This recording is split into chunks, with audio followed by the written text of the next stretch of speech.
Ladies and gentlemen, welcome to Friday Night Lights here at Lakota West High School, home of the Firebirds. Tonight the Firebirds have a conference matchup against the Oak Hills Highlanders. I'm Dave Royce with my partner in the booth, Ken Yablonsky. And Ken, what do you think we're going to see in this conference matchup? So right now, Dave, what we're seeing is the Lakota West Firebirds taking the sideline, and they're fired up. Senior night here at Lakota West. They just announced the seniors with their parents and the majority of their families, extended families coming out. But, you know, we got Lakota West at 5-2 in the conference, 5-3 overall. Oak Hills 3-4 in the conference, 4-4 overall. Lakota West has not been tested the last 2 weeks. They played Coleraine, they played Sycamore. They have won 3 in a row, but the last 2 weeks have been relatively easy for them. They're going to be a little more tested here against Oak Hills, who last week played extremely tough against the Princeton Vikings. Absolutely. They were leading that game late in the second half. Looked like they were going to have a upset at home and let it slip away as the Princeton Vikings beat them by 3 points. So they're eager. You know that they're heard about that last week coming in here to Firebird Stadium. They're going to be fired up, and like you said, West coming off 2 big wins, got a 3-game win streak, but 2 big wins off of 2 teams that are struggling in the GMC with 56 points and sat a lot of guys last week in that. But as we look at Coach Bolden there on the sideline, you know he's got his team ready, even though they played some other athletes the last 2 weeks when the game got to be running clock against Sycamore and Coleraine the week before. You know his game plan is intact for this matchup against Oak Hills. Absolutely. As we get ready for kickoff here tonight, like you said, Ken, the weather couldn't be any better for high school football, Friday Night Lights. Like you said, it's senior night. Got all the cheerleaders in the house here. And things are going to be kicking off here on just a great Friday night here in Westchester. A little bit overcast, temperature in the upper 60s. It's beautiful. We couldn't have dialed up better weather. Oak Hills is going to kick off to West. They won the toss and elected to defer. So West is going to start with the ball. We may see a tiki-taka offense of West. Yeah, we might see that. Yeah, might see them try to just lull the Highlanders to sleep here and some long drives as we get through this game. But, you know, speaking and looking forward to the game here, both of these teams hitting right around 28 points per game for West, 25 points per game for Oak Hills. So this one should be a pretty tight one if both teams show up like they should here on Friday Night Lights. Here's the kickoff going down inside the 10-yard line. West will take it, takes it on the left-hand side, looking for some green over there, finds a little bit up the sideline, breaks the tackle, he's at midfield, he's going to turn the Jets on, and he may go the 30, the 20, the 10. He's going to go all the way for a touchdown. What a start for Lakota West with a 95-yard run back for the score. I don't see any flags on the field. I see some laundry out there, Ken. Is there?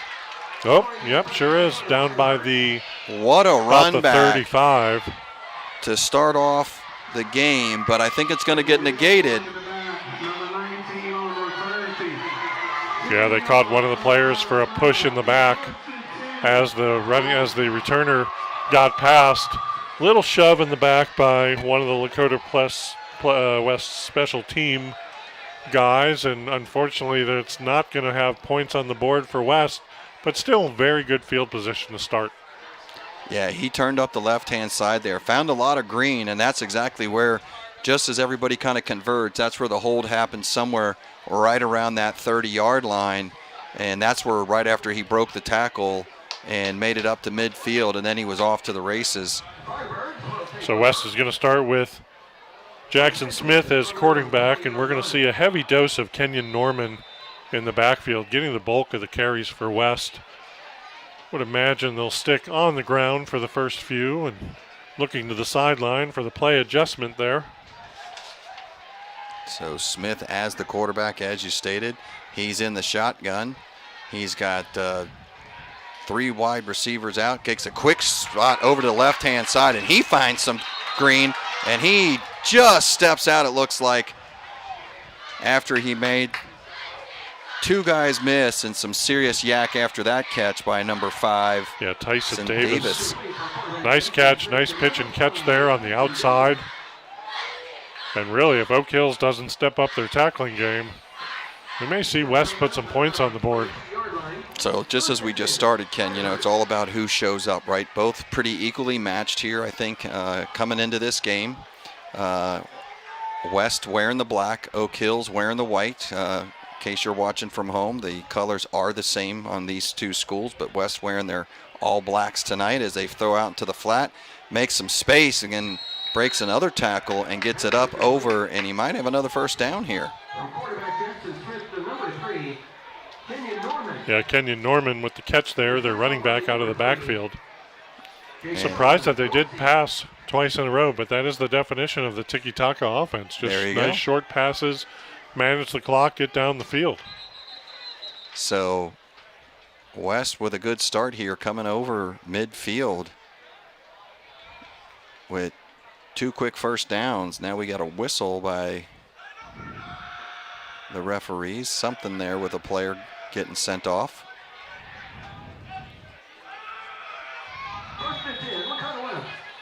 Still some exchange there with Oak Hills defenders leaving. There's a big jump right there. And we're going to get nice hard count encroachment.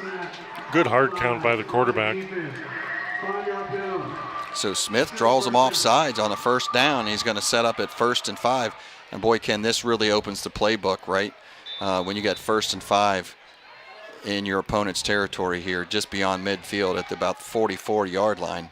Yeah, I think they would take a shot at Brogdon here. It's senior night. You want to get all your seniors involved as early as you can.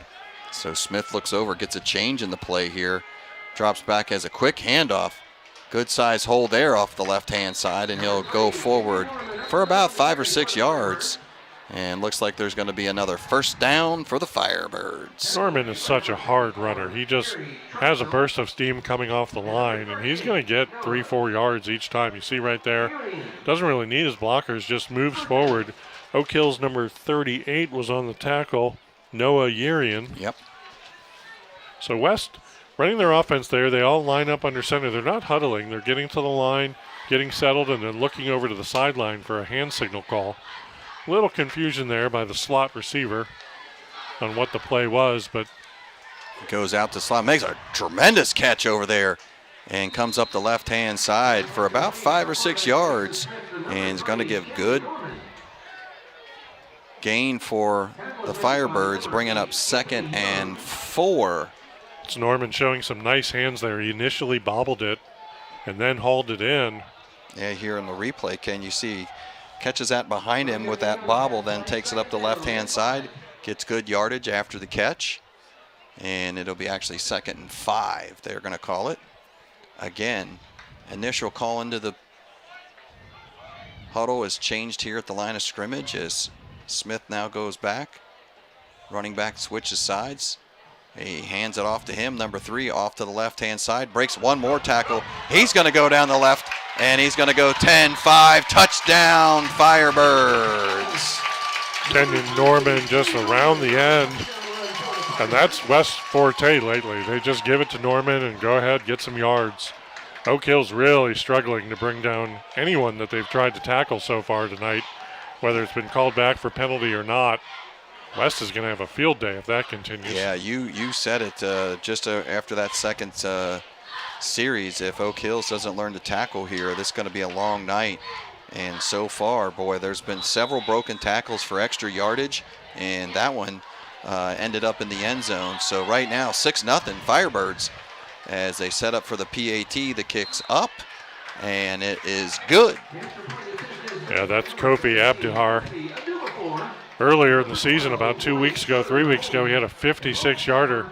Dave, I parked right under the scoreboard there on the other side of the fence. Yeah, I'm you a might little have nervous. a football if you got your sunroof open there. May have to move the truck there, or I may have a football in the bed of my truck.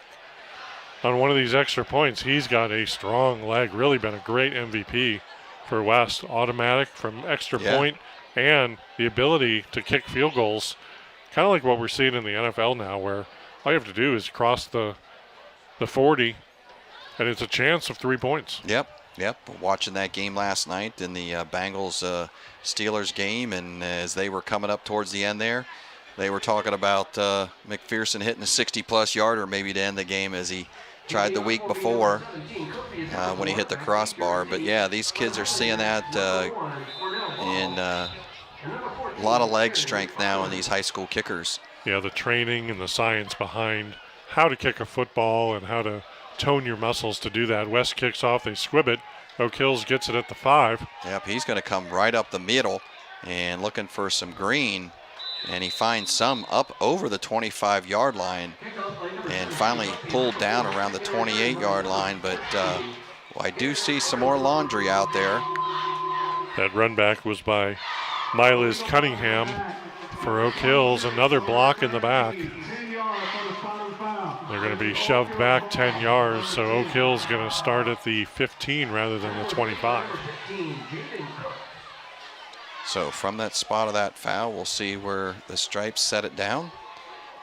But pretty decent run back, not as nice as a touchdown run back that was called. That cost the Firebirds quite a bit of yardage, but didn't slow them down on the offense at all, Ken. They methodically moved the ball straight down, several first downs, and then broke the 30-plus yarder for the touchdown. And right now we're at 7-0 at 9-minute mark here in the first quarter. So Oak Hills quarterback Lincoln Schreiber. Schreiber goes quickly to the flat. 14 catches the ball, breaks a tackle, and carries it up the sidelines up to about the 24-yard line. Good yak after the catch there, too, after the quick strike. Yeah, Aaron McFarland has been one of their leading receivers. He has carried a lot of the balls out of the backfield, but he is also a leading receiver for them. So he's got good hands, you could tell. Made a nice little stutter step move and got enough for the first down. Oak Hills about where they started prior to the penalty on the kickoff.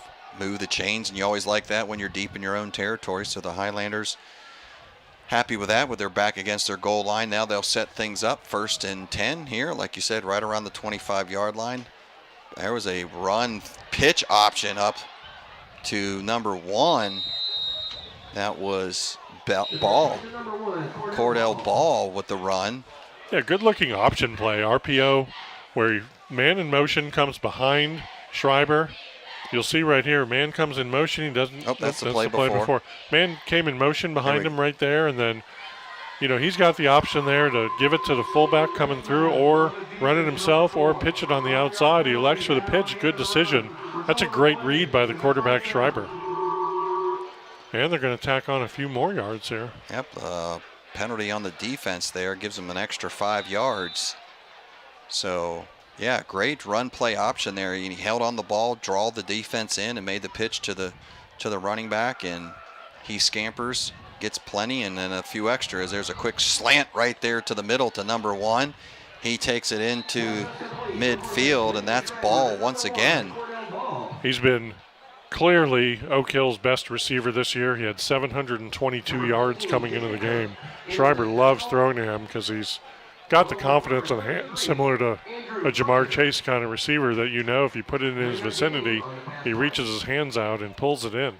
Yeah, protected the ball well there, went into the defense and took what he could and settled down and makes this 2nd and 1 now from just short of midfield as handoff tries to go up the middle. Highlanders are pushing.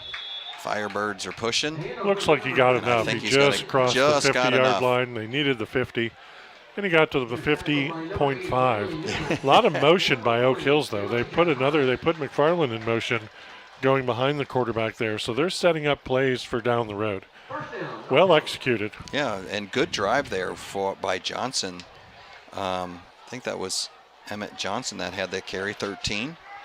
Keeping the legs pumping because he was stopped right at the line of scrimmage, but kept the legs pumping to get that half a yard, like you said, to get the first down, and now we're at midfield. 1st and 10 for the Highlanders. Schreiber's looking deep. The shotgun, looking for a long strike. Nothing doing there as he tried to go down the right-hand side as he had man-to-man over there with his favorite target. Yeah, nice coverage by the West defense. Couldn't quite tell who was on that, but he was stride for stride with Ball. And that's going to be hard to This is great defense. Yeah, that looked like Ogletree maybe over there. But, yeah. Both teams pretty much doing what they want to do on offense. Schreiber saw that man-to-man and went out quick. Now I see Schreiber come towards us, Ken, there. The bottom of your screen broken out. So Highlanders in a wildcat right now. As a bad snap. Boom, and they're going to eat it up. Number 1, DJ Edwards for the Firebirds. So actually, that's Cam Thomas. Yeah, Edwards is Cam 0. Thomas. Cam Thomas. Yeah. Good read on the play, and quarterback kind of looked up before the ball was there. Yep. That's number 1, Cam Thomas. McFarland in the backfield for Oak Hills. Little wrinkle.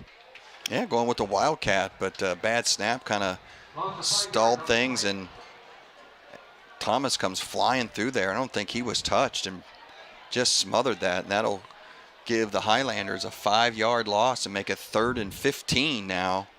That's the break that Lakota West defense needs. You know, in a game like this where both offenses are getting yards, getting 5 to 10 yards of play, if you can get a tackle for loss there, you really put yourself in great position. So a little rattled after that play, Ken. The play clock was running down, and Oak Hills is going to have to burn a timeout early here at the 7:02 mark here in the first quarter. See Coach Dan Schultz there on the screen for Oak Hills in his first year as the Highlander coach. Great night here for football. You've got all levels of cheerleaders here, typical on senior night. You've got the sunset in the background, little pink skylight. See Coach Bolden there talking to his team. But everyone's involved. It's a whole community kind of thing here. Oak Hills, decent student section over there. Traveling over here from the west side. You need a passport for that, don't you? I think you do, yeah. I know how to get those, too. Being a west sider myself, there's the Oak Hills cheering block. Not too much to cheer for right now at 3rd and 15. But, yeah, found themselves down and running the clock out and had to burn a timeout. But, yeah, Ken, beautiful night here. Lots of people out enjoying Friday Night Lights.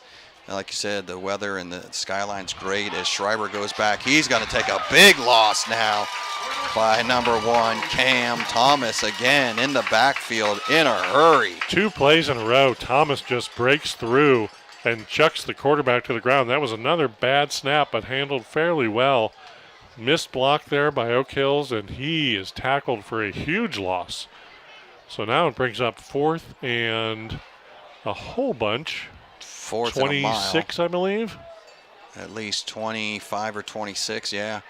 And they're going to have to punt this away. But, yeah, Cam Thomas, he just smokes the offensive lineman. And, they get in there quick, too. The punter just gets that off. He's going to get a generous roll, though.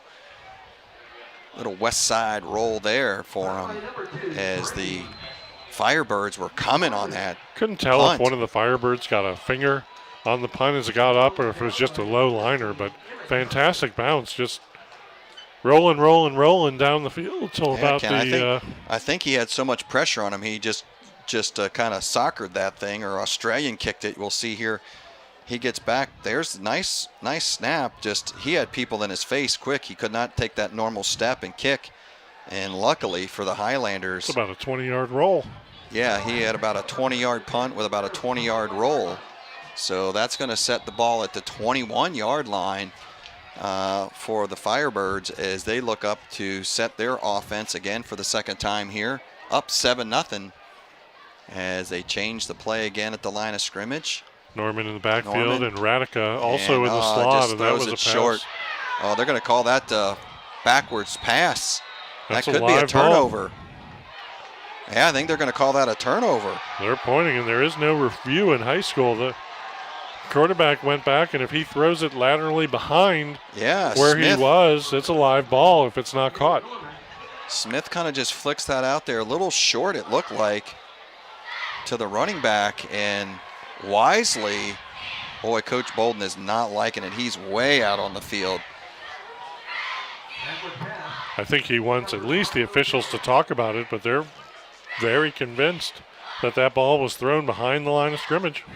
Yeah, we'll see it here on the replay. There he is right there about the 15 Oh, really, really close. Yeah, that did not go backwards, but nonetheless, the officials' calls stand Coach Bolden on not a night happy. that they're being reviewed here by their official reviewer.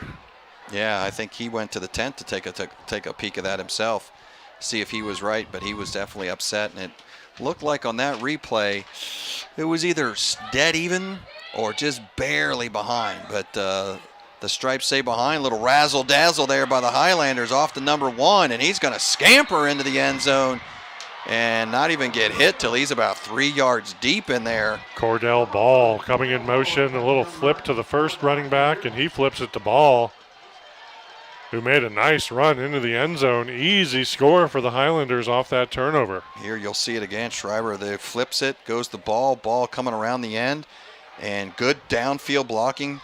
And he's a good 3 feet in the end zone before anybody puts a touch on him. So Highlanders taking advantage of the turnover and the trick play there, and they put the ball in the end zone. And here we wait for the PAT, a little slow, a little low, and I think that's going to hit the upright, and it's going to be no good. So what we thought was going to be knotted up here after the turnover, special teams doesn't come through, and it's going to be 7-6. That's going to be huge. Yeah, that's So Brecken. there's the fake handoff and then flip to Ball. Ball's just, you see the downfield blocking there, 56, 58 downfield, and he didn't get hit till he was in the end zone. Yeah, good run there. And Brecken Hilsinger missed the extra point, so 7-6. Lakota West still with a 1-point lead, but Special teams struggling right now for the Highlanders. Oak Hills capitalizing on a turnover that, I don't know if it was a turnover, but that's what they called. That's what they called it, but they get the break on. Coach Bolden's still out there on the field talking to the officials. Yeah, he's still not happy with that because that's 6 points that they gave away. But, you know, that's when you got to play till you hear the whistle, though, Ken, right? If you're not sure, play through, jump on the ball. Better safe than sorry there. West just kind of stood around looking at the ball there, and the Highlanders jumped on it, and they got a cheap 6 points out of that. And luckily, though, they hit the upright on the PAT, and they're struggling a little bit in their special teams. Their kick return without the hold would have given up a run back. Their punt team got away with one there in the series just right before that play. And now their kickoff gets down to about the 5-yard line, and they cover that one as number 4 looks like slips coming up for the Firebirds. That's Kenyon Smith with the return. We see he takes that about the 5-yard line coming up, and Ken, I think he went to plant that foot, yep, and slipped right there. So, you know, we talked about the punt and the important bounce off that punt. That gave Oak Hills 20 yards closer to the end zone to recover that. 20 less yards that you have to recover after that fumble or after the errant, supposedly backwards pass. Those special teams aren't doing well for the Highlanders. They come out pretty well, though short one point here on the PAT as they set up in the defense. West is in the offense. In the shotgun, goes for the quick pass again over to number 5. He breaks the first tackle, leans forward, gets a few more yards. Tyson Davis, he's going to have a big game unless they really press him at the line of scrimmage. That's already So 2 or 3, 4 catches for Davis. Smith to Davis connect there quickly, and they're going to bring up 2nd and 1. 9 yards on that first down play, and coordinators got to love that when you can get 9 yards on the first down. Yeah, like you mentioned earlier, the playbook really opens up now, too. Last time they just ran quickly for the first down, and now you can take a deep shot if you wanted to. Smith in there, he's got the ball, hands it off this time up through the middle to, looks like Norman. Easy first down, you just had to get one across that first down threshold. 5 minutes left here in the first quarter. Move the chains. Again, West is just moving the ball very methodically tonight. Yeah. You know, besides the one mistake on the pass, every offensive play has done exactly what it's been intended to do. They take their time. You see here, they get up to the line of scrimmage, get set, look back over, change the play. Smith looks again. Norman moves over to the other side and hands off to him. Tries to find something going and pushes off that tackle and gets a little bit of room there. He's going to gain a couple. One of the Lakota West tackles.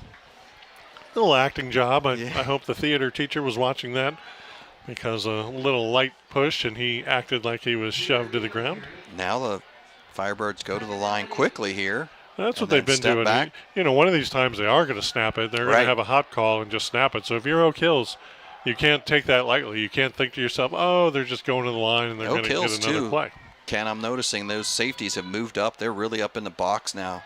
They got 8 in the box at least. They're sticking around, nothing there, and they're going to get a sack on that. As little confusion on that play as Smith looked left, and I think someone ran a different route for him than he was looking for. Perry and Brundridge winds up bringing the quarterback Smith down. But, yeah, you know, you credit the corners or the bad route for that sack, because Smith basically made a decision to tuck the ball and not throw it down the field, resulting in a sack. Brundage in there, the senior linebacker with the tackle. So now West facing a third and long. Yep, 3rd and 17 now. It was 2nd and about 8. Now it's 3rd and 17 motion. Hands it off to number 14 off the left-hand side. He finds some space, and boy, he's got some jet skin. He's going to go down the left side. He's going to cut it back in. He's at the 30, the 20, and he's going to step out of bounds after a big gain for the Firebirds. Outstanding run by Carmelo Jordan, who doesn't have a lot of carries on the season, but he makes the best of his moment. He comes in motion, goes in front of Smith, gets the handoff, finds the seam, and bolts ahead.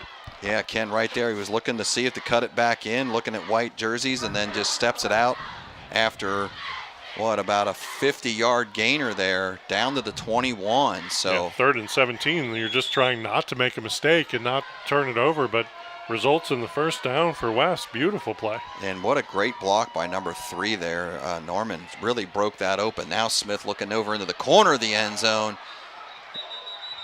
or the front pylon, I should say. And that gets knocked away. First time he's gone to Jaden Brogdon. Brogdon has been one of the leading receivers. We're going to have a penalty, 15-yard penalty there on Oak Hills. That's going to result in a first down. Well covered there by number 14, McFarland. Playing both ways there, Aaron McFarland. But Smith has a nice rollout, throws that down, and he's going to... He's very impressive with his decision making. He put that ball in a position where it's not going to get intercepted. It's either going to be in your receiver's hands or he's going to draw a penalty. So really nice job by Jackson Smith. After he takes the hit, and roughing the passer, moves the ball 15 yards down to the 11-yard line now as he sets up in the shotgun. Quick out over to the corner, and nobody turns around looking for it. That was intended, I think, for number 5 over there, Davis. Yeah, he did not have a good seal on his receiver. You know, again, there's a receiver behind him. You would have thought he'd come back to the ball and get the easy catch. You wonder there again if that's the quarterback and receiver not on the same sheet of music as that play that led to the sack, because Smith was throwing that short towards the goal line, and he definitely expected Davis to turn around. Davis was heading to the back of the end zone. So look over, reset. Smith is there.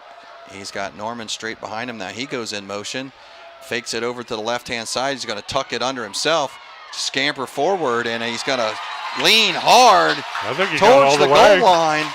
And touchdown, Firebirds. Yeah, he was dropping back to pass and didn't see anyone. Jackson. Not a broken play. We have a flag after the touchdown. It just was thrown. I don't know if there's some kind of unsportsmanlike, but what a good run by Smith, who weaving in and out of traffic, getting himself to the goal line and in. Yeah, Smith was not finding anybody quickly and just took off and ran, and then made a good football play, Ken, and moved forward.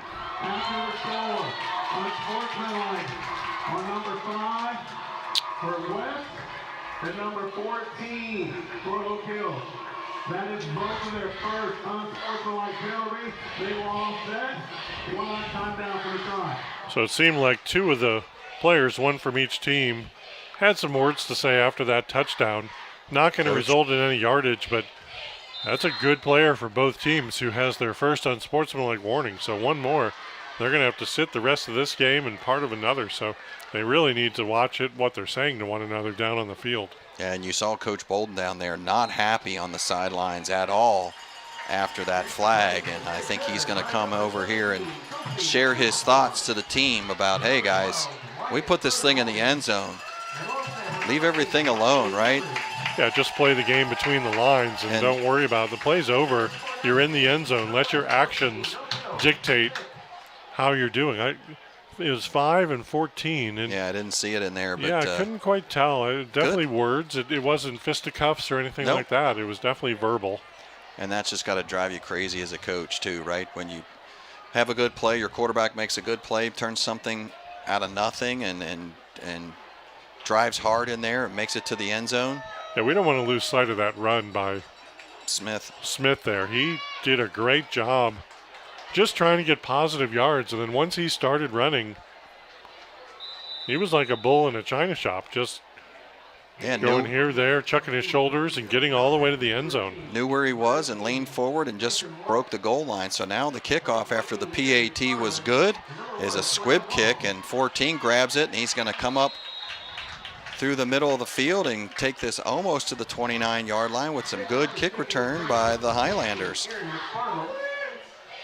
Yeah, 14, Aaron McDonald seems to be an all-purpose guy for Oak Hills. He plays defense, he plays offense, he runs the ball, he catches the ball, he returns kicks and punts. He's definitely their all-purpose guy. So Dobreflor with the squib kick. That's twice now. Looks intentional because we know he's got a good foot.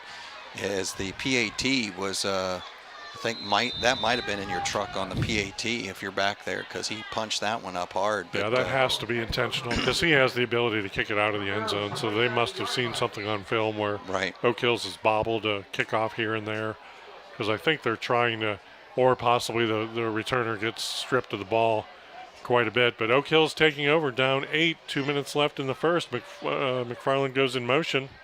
He's going to take the ball starting at the 29-yard line and advance a couple of yards over the 30 to the 32-yard line and bring up 2nd and 7. So just a quick handoff off tackle to number 13, Emmett Johnson, who doesn't have too many carries on the season as well, but Johnson goes ahead for 3, bringing up 2nd and 7. Schreiber's going to be in the shotgun again with 13 again back there. Johnson as the running back straight behind him. Man in motion, and he'll he'll put the handoff up the middle. Thought he was going to pull that back as they run the option there with 16 in motion there. Cooper Sweet. Yeah, that's the same option play that the quarterback Schreiber capped and then flipped out to Bell on the outside. And you're gonna see a bunch of different variations of that. There's 3 or 4 where they can hand off, you can quarterback keep, you can pitch to the outside like they did the first time. But Lakota West has number 44 coming in right now, Jordan Navarez, sophomore. Big kid, 6'6", could be 6'7". Yeah. Cooper goes in motion again, fakes it to him, throws it over to 13 in the flat. Johnson out of the backfield. Getting some action here in this series. Going to gain a couple, but come up short, and it's going to bring up 4th and about 3. So this is going to be a tough call. They're not quite the midfield here, and looks like the Highlanders are going to choose to punt this away as they come up a little short. On 3rd down and bring up 4th and 3. Clock is running here in the first. Safe decision. You know, you're down 1 score still if you score and get the 2-point conversion. So very smart decision. They don't have to kick it if they don't want to, because they could just be lining up and switch sides. They're going to have to kick this one, Ken. Oh, I think the you're play right. clock's Yep. going to run out on them. You're right. And And I don't think they realize that. I think somebody was looking at the scoreboard on the Highlanders side, because I don't think you're going to take a 5-yarder here on purpose. I think they did this.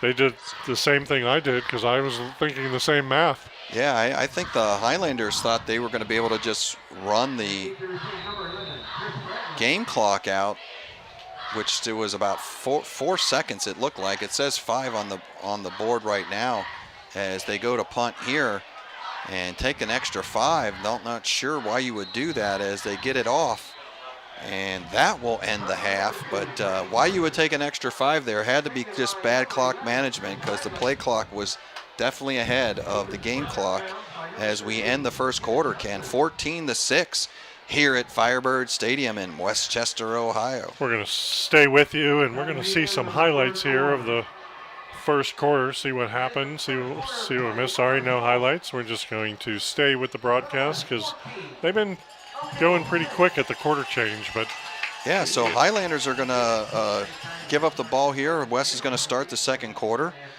with the ball, up 14-6. 6 is because the Highlanders missed a PAT there after a questionable turnover. Coach Bolden's still not happy with that. Went and talked to the refs a few times. Was down in the tent looking at the replay that we could see from here. So that is how the Highlanders got their 6. And West with 2 just long, ticky-tack, long drives all the way down. Put the ball in the end zone, 14-6. That's how we got to here. Had some excitement at the beginning of the game on the opening kickoff. It was ran back, but there was a holding penalty that brought it back 72 yards, back to about the 28-yard line, and that's where West set up for their first drive to put it in the end zone. So as we get ready to start the second quarter here, Smith will start out at his own 35-yard line. You know, one word to describe Coach Bolden is passion. Buckets of passion that he has. He just would not let that play go for about 5 minutes. You know, he really believed that was not a backwards pass. And here's a handoff to Norman. Norman's going to bring 2-3 Highlanders with him. Somebody's helmet popped off, but man, what a run by Kenyon Norman. Norman just was dragging players with him. Tackle was by 22. Held on to his teammates. You'll see here, Miles Cunningham got a ride. You don't even need a ticket for that. Yeah. Well, actually, number 1 holds him up first, and then 22 comes in and helps him out. So that was actually Ball, the wide receiver, playing some safety back there. Grabs him around the waist and was holding on for dear life till some other Highlanders could help him out, or he would have been in the end zone for sure. Now that's a broken play there as they hand it off. Number 54 for Oak Hills gets in. Yeah, nice tackle there, 54. Thierry Troxel, who made a good read on the play and wrapped the running back up for a tackle for loss. We talked about that last week, Dave, when we did Lakota East, that there's a lot of players we're seeing play both ways. There's not as many players playing football anymore, and you have to have your athletes on the field. A lot of players playing both offense and defense lately that we've seen. So that'll be a 5-yard loss, 4-yard loss-ish. Kind of sitting right between. So 2nd and 14 is what they have on the board. We'll go with that as they go quick to the flat to number 5. He catches it, turns it up, missed tackle, drags another one, and he's going to take it inside the red zone to the 15-yard line. You're seeing a monster game from Tyson Davis here. That's just an easy throw and catch, and Davis does the rest of the work. That was only a 3-yard, 4-yard pass downfield, and Davis bolts ahead for they're going to bring him back, Ken. They're going to bring him back. Said he stepped out at it looks like the 30-yard line here. Makes a quick turn right there, and I did not see. Oh, yep, right there. Good eyes by the referee. We'll give them kudos for catching that, as he was trying to cut it back interior to the field and stepped right on the white line. So turned a 30-yard gain into 20. Still a great gain by the Firebirds, who are at the 32-yard line. And first down. Smith is going to keep it that time, design keeper. And not a whole lot working on that side, but yeah, definitely design keeper there for Smith. As he gains a yard, maybe? It looked like there was going to be a big opening, and then the Highlanders shut it down really quick. So now Smith in the back, in his shotgun with Norman standing behind him in the backfield. I'm pretty impressed with the tight end, Xavier Ratika. He doesn't touch the ball much, but he seems like a key part of their offense where he's typically blocking the edge rusher. There's a pass slant across the middle to Norman. That didn't work. I'm sorry, Davis. Yeah, that's one of the few drops from Davis that we've seen, but ball was on defense for Oak Hills. Looks like, I don't know if he got a hand on it, but as Davis was coming across, and he's limping a little bit. He's flexing his left leg a little bit. But you're right, Ken. Xavier, the tight end there, doing a great job of blocking. Not seeing a lot of action or attempts his way. Yeah, but, the edge rusher there is Michael Branch for Oak Hills, and he's got a handful. So Norman goes out. He's going to come, but boom, Smith gets hit as he throws. And now fighting down for the ball is number 5, Davis. And he comes down with it, but we've got Laundry down on the field. Yeah, the ball was bobbled up in the air. It's going to be pass interference either on the offense or defense. Somebody was definitely pushing off. Offensive pass interference. We'll see this on the replay, Ken.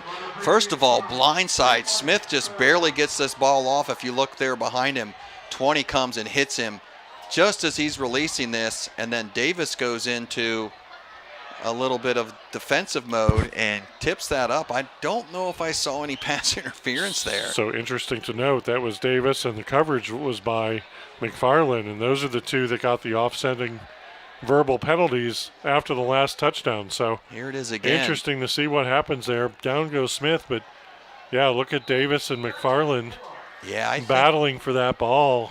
Couldn't really tell if he pushed off or not. It didn't appear so. It didn't look like it at all. I think that's a bad call.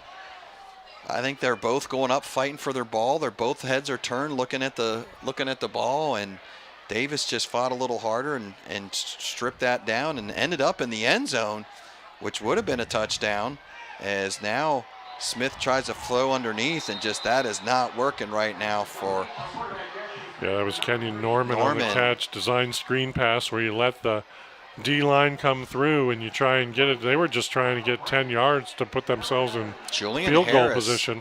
The senior defensive lineman there, 2 big plays in a row, as he was also in that backfield forcing Smith to throw that up in the previous play, and then puts a big stop on the Firebirds here at midfield, as they're going to have to punt now, as the snap a little high, but he is able to grab that, puts it down, bounces, goes through his hands. I don't think he touched it. No, he didn't touch it, but if he would have touched it, that's a live ball. As I think we're going to get a touchback here. Yeah, ball bounced in the end zone there. He almost touched the ball, and if he lays any fingers on that, that becomes a live ball, and West could have recovered in the end zone. But it scampers right under. Nice punt. Yeah, good bounce, good punt. Yeah. And right under the wickets. Right under his hands. That could have been huge. He was going to play that. Oh, wow. Great camera work, too, by the guys here at Westchester Cable TV. Shout out to them. Speaking of Westchester Cable, go ahead and subscribe and like. Gives you the ability to comment on the game. But we're glad you're here and able to stream this game here on a beautiful night here in Westchester, Ohio. Well, like you said, Dave, thanks to the cameramen, a lot of volunteers who are just here to enjoy a game and get a good view down on the field or on the rooftop. None better, I tell you. These guys do a great job with the, you see right there, that's ESPN, ABC Thursday night prime quality right there. On this camera crew. So yeah, just barely goes under the phalange there, or could have been a turnover in the end zone, as the Highlanders again dodge a huge bullet there and start the ball at their own 20-yard line. Now trying to work up on 2nd and 2. And they're going to get close to the first down, but I see Laundry on the field again. And looks like they're calling maybe for a face mask if this is going to be a 5 or a 15 variety. On the defense, number 22. That'd be added to the end of the run. Looks like the 5-yard variety, which is unintentional. Your hand just got caught in the grill and didn't release in time as you're bringing the running back down. That's going to give the Highlanders ball at the 33-yard line. Yep, so 8-12 and counting here in the second quarter. So that'll be first down at their own 33. And boy, if you're the Highlanders, you want a sustained drive here and put this ball in the end zone before the half. As Schreiber goes over to the left-hand side, looks for that favorite target, 14. Yeah, that's McFarland there on the outside, goes ahead for 4.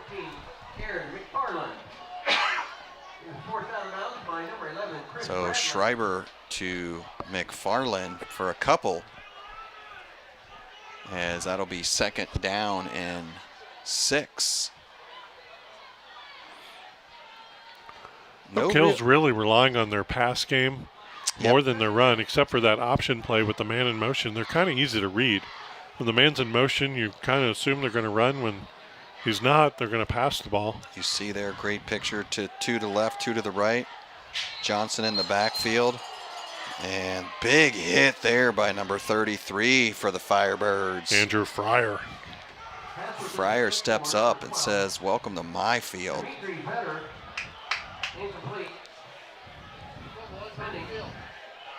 Little Friday night lights.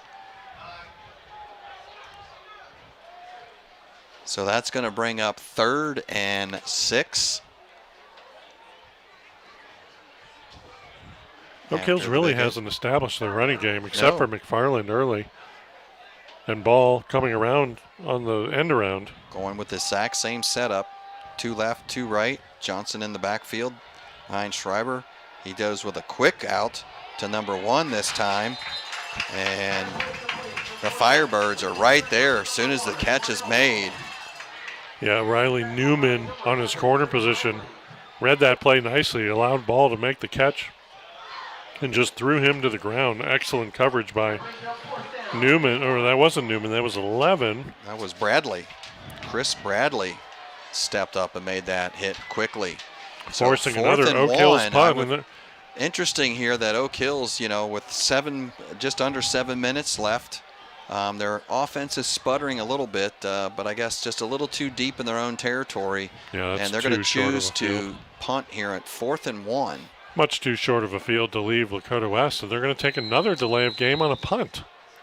I'm not sure why the special teams are just killing the Oak Hills here. And again, on your own 42-yard line, not a place you want to take another 5 yards. But and here's the interesting thing, the Firebirds could have jumped off sides if they snap the ball. Now, if they do it, you're still not in first down territory. So I'm not sure. 6 yards. So it almost looked like they weren't trying coming to get the snap They're going off. to try to block it. He gets it off quickly, and it's going to be a really short punt and a bad roll this time for Oak Hills, as the Firebirds had the block on. They were coming, and maybe that's what caused the penalty there with all the players at the line of scrimmage. Yeah, that took a wicked hop backwards toward the Union Center tower. The point of the ball basically hit the turf and almost like a golf shot spun backwards toward the hole. I don't know if we got a look, but boy, the Firebirds stepped up to the line of scrimmage. They were all right there. I thought maybe they were going to drop back, but boy, they came. So they say something there on film where they can maybe get to that backfield and get a block punt, and they almost had it there, forced a pooch. And boy, I think that was about a net of about 10 yards, Ken. Again, I don't understand the taking of the 5-yard penalty. Yeah, now There's Norman. Takes that up the middle as the Firebirds start off just inside the 59, about the 49.5-yard line is where they're starting this drive after that punt with plenty of time and timeouts to work this in and really make a big difference in this first half. You'll see a lot of college teams do what West is doing here by getting the line and then looking over the sideline. And the play call really comes from signals or signs. So Smith looking quickly, pass play all the way. Tyson to Davis. Davis again. And that's going to be enough to move the chains. Tyson Davis trying to break Jamar Chase's record from last night of 16. Yeah. McFarland again. So Davis and McFarland really battling each other We'll have to on coverage there. Keep an eye on that one, right, Ken? 5 and 14 here for West and Oak Hills. They both have one unsportsmanlike conduct warning, so they can't get too chippy with one another, but looks like Smith they've calmed down a little bit. Hands out off to Norman. Norman again slips down. Yeah, good tackle there by Oak Hills. Yeah. Somebody was hit after the play, but Norman. He was popping back up. He actually slid, Ken, I think, if we see the replay. He was trying to make a cut here. Tries to plant his foot. Smith in the backfield. I think Jared Harper gets a hand on him, gets a hand on Norman. Yeah, I think as he was making the plant and slid down. And then he popped back up, and then somebody hit him again. And just a bang-bang play, and nice that the officials just let it play through. So they'll bring up 2nd and 13 after he falls. And now quick run pass option. This time he gives it and leaves it in the stomach of Norman. And he did not go very far as the Highlanders were ready for that one. Got Lawson Robinson and Sean Simmons. He ran right into them, and they couldn't shed their blocks to cause that hole. If they make that hole, Norman's gone. So 3rd and long again for West, 3rd and about 13. Yeah, I see the play or the game clock was stopped. I'm not for sure if somebody called timeout or what the case is. I see the referee, the head referee, at the line of scrimmage. Yeah, it was almost like a substitution that West came in and they allowed Maybe. Oak Hills to substitute. So They're now winding it now. Now they wind it up.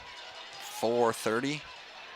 They're and very counting. close to Kofi Abduhar's range. Yeah, as we know he's got the leg for it, but still plenty of time here with on the clock, but it is 3rd down, so West needs to have a good gain here as Smith drops back, looks downfield and makes the assessment. Not much. He's going to tuck it under. He's going to try to make his way for the 1st down, and he's going to come up way short and get pulled down about the 33-yard line. So he got about half, Ken, but I see Laundry on the field once again.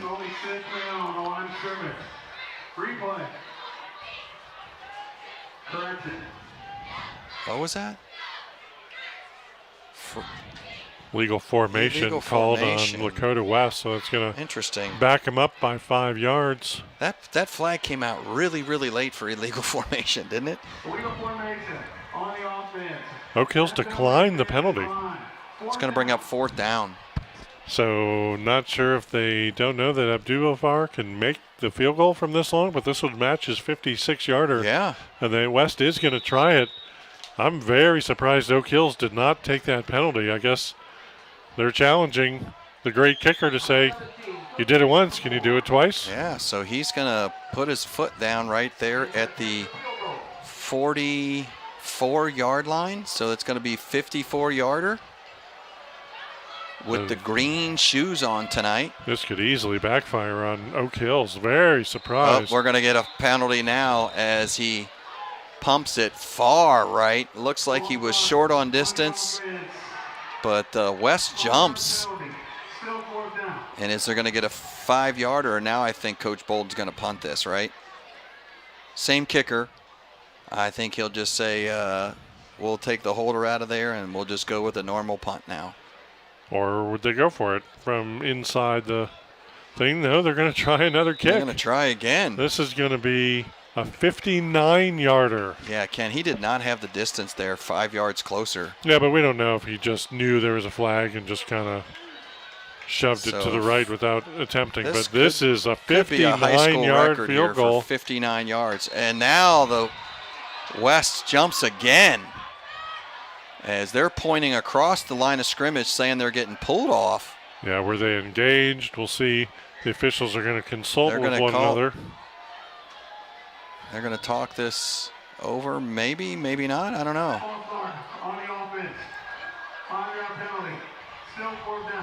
So now West gets 64. jumped. Coach Bolden wants to talk. He's going, I think my guys are getting pulled off. I think it's the right-hand side. And fingers are pointing both ways. I don't know if people are making calls. 64 becomes unrealistic, so West is going to punt the ball to Oak Hills, but Coach Bolden definitely wants an explanation. He wants to be heard here. Again, passion. Yeah. Yeah, he didn't hear it on the first one on the backwards pass. Now, Coach Bolden's going to get flagged for unsportsmanlike. So West is going to be pushed back 15, and if Coach Bolden doesn't watch himself, and one of his assistants is going to pull him off the field. If he doesn't watch himself, he's going to get thrown out of this game. Yep, so now we're definitely in a punt position. So now we're not going to see the 59-yarder after the jump off sides. That is questionable. I think West is claiming that Oak Hills is either jumping or making some noise at the line of scrimmage trying to draw the West players off. And now we'll see that big leg in the punting form. A do before back there, standing on his 24-yard line. Calls for the snap. And he hits one, gets some good air underneath it, and calls for the fair catch really late, number 1 does for the Highlanders. That's ball. So West wound up 4th and 36 right there. So you see the tight end you were talking about, Xavier, immediately points, right? As they jump up, and 44 is pointing that way, 87. So I don't know, but all the entire line of the Highlanders are pointing the opposite way. So who knows what's going on down there in the trenches, but something we'll keep an eye on, and I'm sure Coach Bolden will going into the second half here with 3:10 left in the second quarter, as this has been a long half of football so far. Be interesting here at Firebird Stadium in Lakota West High School. See who is in charge of calming Coach Bolden down. Yes. You know, when he goes to the locker room at halftime, you would hope he would go right to the locker room. My fear is he goes to the officials, and they're not going to take much more. Number 13, you know, they made the call, and that's the call, and officials are humans too, but you know, you got to control your emotions, and hopefully, you know, you're not trying to fire your team up at that point. You're really arguing a call, but very passionate, and he's gotten to the level he's gotten at because he knows his football. And, absolutely. You know, he arguing the calls for the right reasons. So Johnson with that carry didn't get much, maybe a yard. And number 50 for the Firebirds, McQueen, had that tackle. Now he throws it quickly. McFarland, nice slant route again right over the slant. Middle. Schreiber throws a nice tight ball as McFarland comes right on the slant for a 10-yard gain. So first down, as there's enough time on this clock for the Highlanders to move the ball. They've got their 3 timeouts. You see Schreiber there. He fired that one just like you said, Ken. Quick strike to McFarland on that slant. Moves the ball, moves the chains almost to the midfield as he goes back that corner again. This time to look like number 18 for the Highlanders. Braden McIntyre, the junior wide receiver. But the Firebird defense ate that one up right away. Schreiber's a junior, McFarland's a senior. Ball is a sophomore, so they have some youth. I mean, if Schreiber and Ball can really click like they are, Oak Hills is playing well. A lot of changing of personnel here between the Highlanders and the Firebirds, as quite a bit of players running in and out, as I think 16, Owen Herring is in the game for Oak Hills. He's listed as a quarterback on the roster. They have him in the motion there. Schreiber fakes the handoff. Somebody breaks the line. Schreiber throws it up, goes up the ladder there, Number There's one, Ball comes down with it. Good coverage by Chris Bradley. Oh, I'm sorry, that was not 16 on West. That was Cooper Sweet. Yep. Coming in motion for Oak Hills. I had the wrong roster up. Bradley with the tackle, and he was looking for the interception as well, as that was very similar to the ball down at the goal line when West threw it down there for the jump ball. This time, Oak Hills climbs the ladder ball and brings it down and puts them now inside the 30, first down, as now there's a razzle-dazzle to McFarland. He comes left, lots of black over there, and just not a smart play after it was going to be a huge loss. Yeah, Judah Blair with the tackle, but he got a handful of shoulder and horse collar. It's going to be a 15-yard penalty. The linebacker for West, Blair, makes a huge play, going to make a big loss. Definitely probably going to knock them out of field goal range as well. And just got a hold of the back of the jersey and horse collared him down. And that's got to drive the coach crazy. Look at him. He's just asking his coaches, why? What are we doing here? That was going to be at least, Ken, a 17, 18-yard loss. And bring up, second and forever, third and see forever. It right there. He grabs his shoulder pad and just yanks him to the ground. He kind of had the back of him. He didn't really have the clavicle, but that's close enough. That's a dangerous tackle. So you're going to get penalized more times than not in that. Minute left in now the that half. Puts the ball down to the 18-yard line in the red zone as the Highlanders fake a few times. Schreiber running for his life, tosses it out as the Firebirds, I think, had the blitz dialed up on that one. Schreiber 40 and 44 and 1 all in there for the Firebirds. Schreiber wound up about 15 yards behind the line of scrimmage, chucked to the ground right after he threw it. But smart play by Schreiber just to throw it out of bounds over the head. Stops the clock, minute left, 58 seconds left. Oak Hills driving. Hodge, Thomas all in there, and then big 44, the 6'6 sophomore. Narvez all chasing down Schreiber, and like you said, he smartly just threw that. Got it far enough up to the line of scrimmage to reset here for 2nd and 3. Oak Hills, and I think Oak Hill's going to take a TO here with 58 seconds left on the game clock. And this is a big series for them, Ken, where West had the ball, had a chance to really go down and blow this first half open with some points on the board, whether 3 or 7, and go up by 11 or really open it up with a touchdown. And now with the exchange and giving Oak Hills some life here, as now they're knocking on the door in the red zone.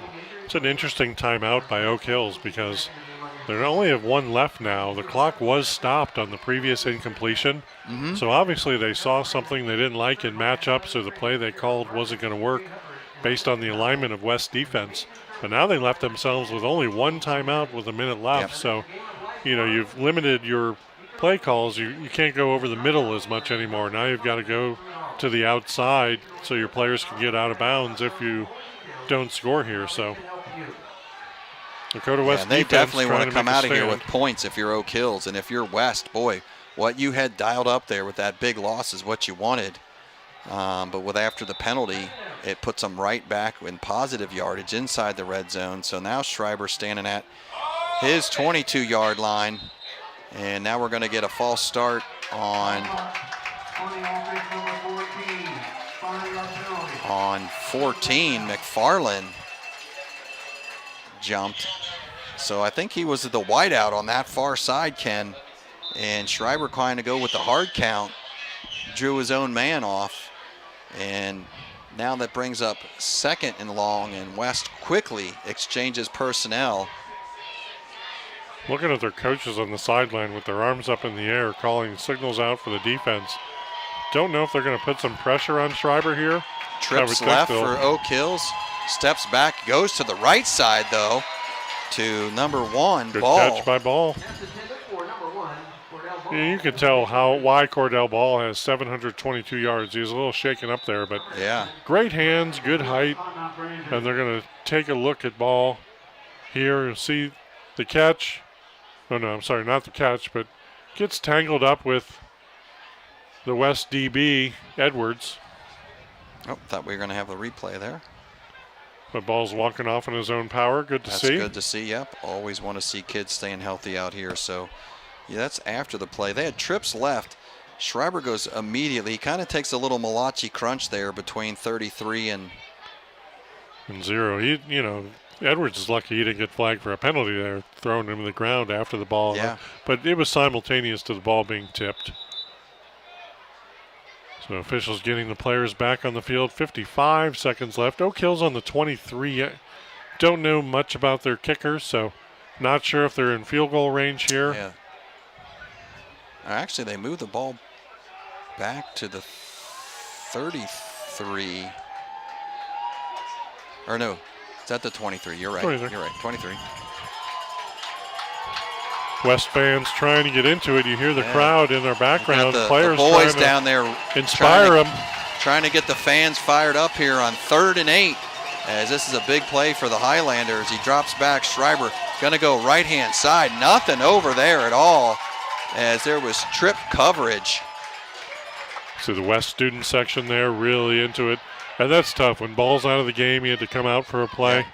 Yeah. You don't have your normal great receiver on that side, but officials conferring again. Do we have another penalty? I didn't see a Looking flag. for Sweat there, or Sweet. Was that Cooper Sweet over there that he was looking for? Again, the misdirection. Trips left. One guy broke into the right, and they both times they go to the right side.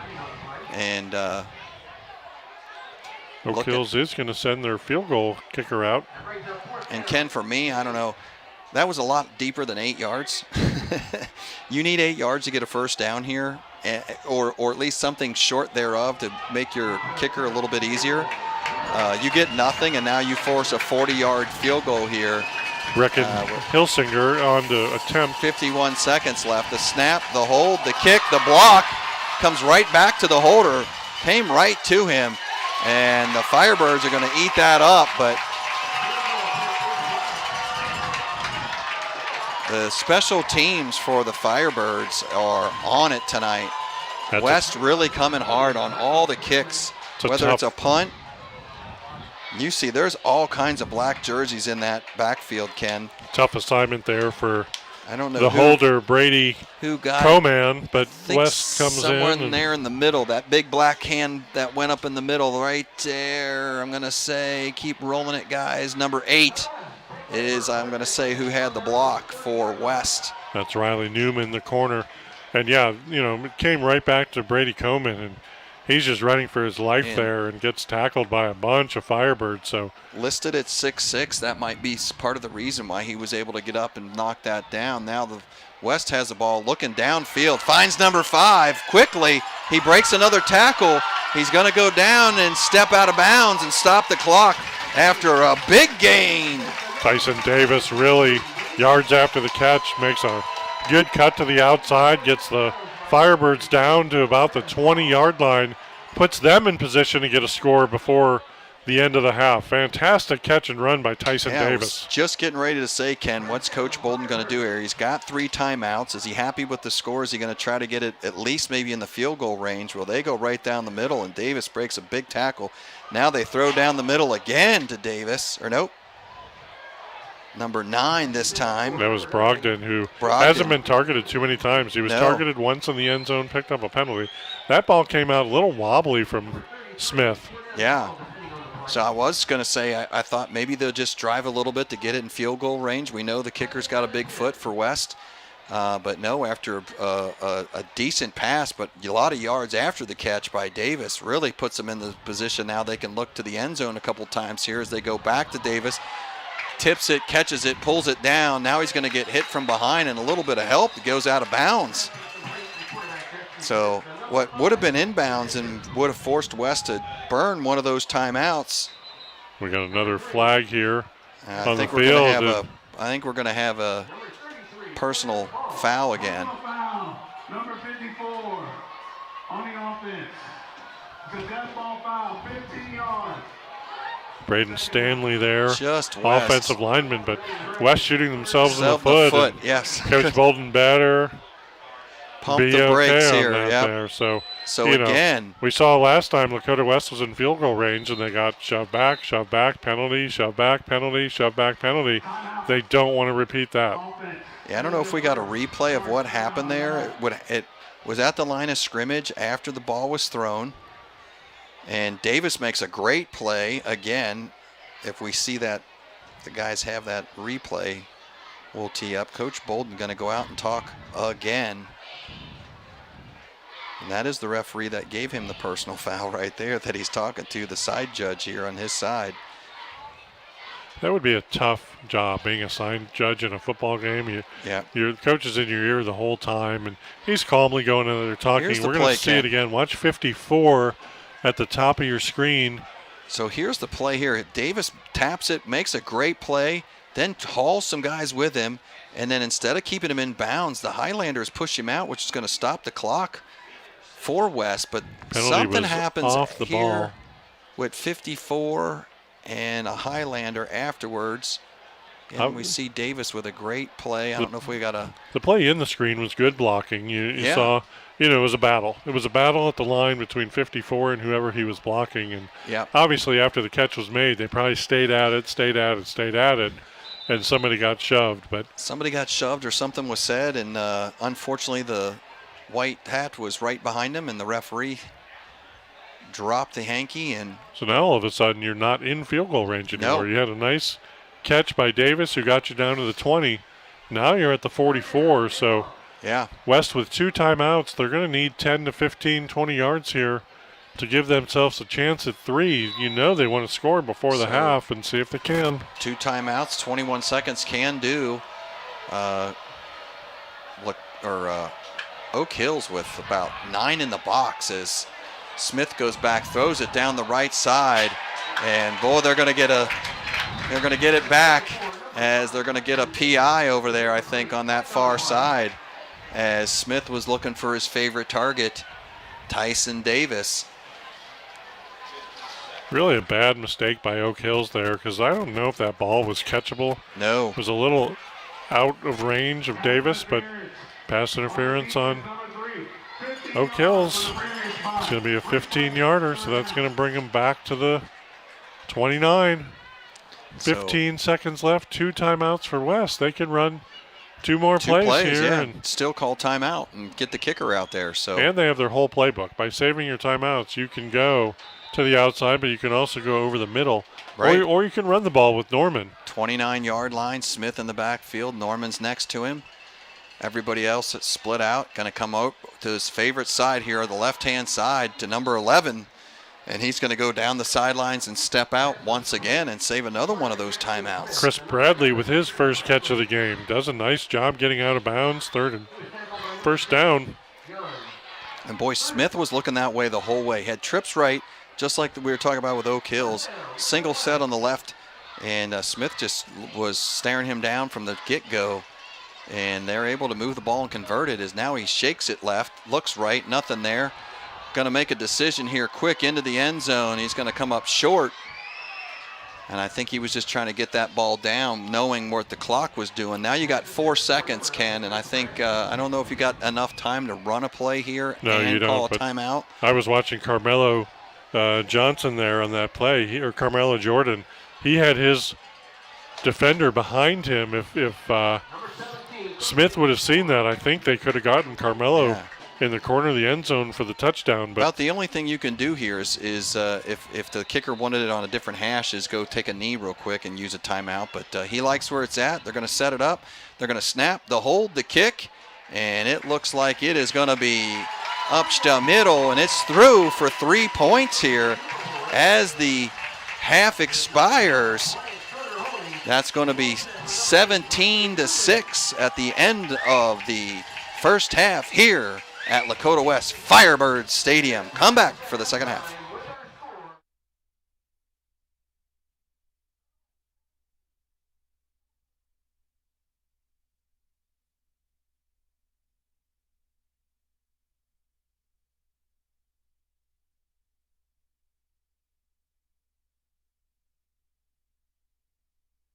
Life's daily battles are not meant to be fought alone. We're not powerless, so long as we don't lose sight of what's important. Don't be afraid to seize that moment to talk to your friends. Cloud, you okay? Because checking in on a friend can create a safe space. The first step on our new journey. You coming? Reach out to a friend about their mental health. Seize the awkward. It's totally worth it.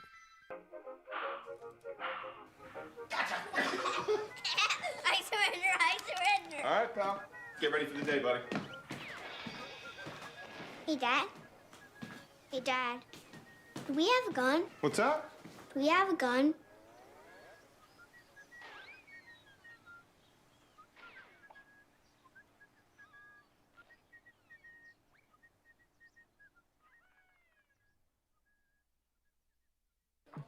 How do you know when you've made the right decision?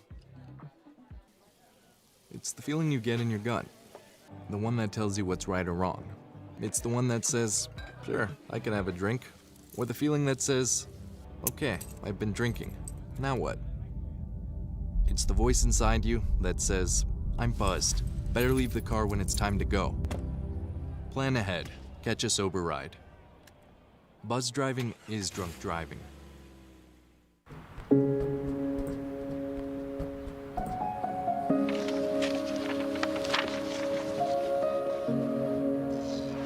Dear moms and dads, we know it's not always been easy,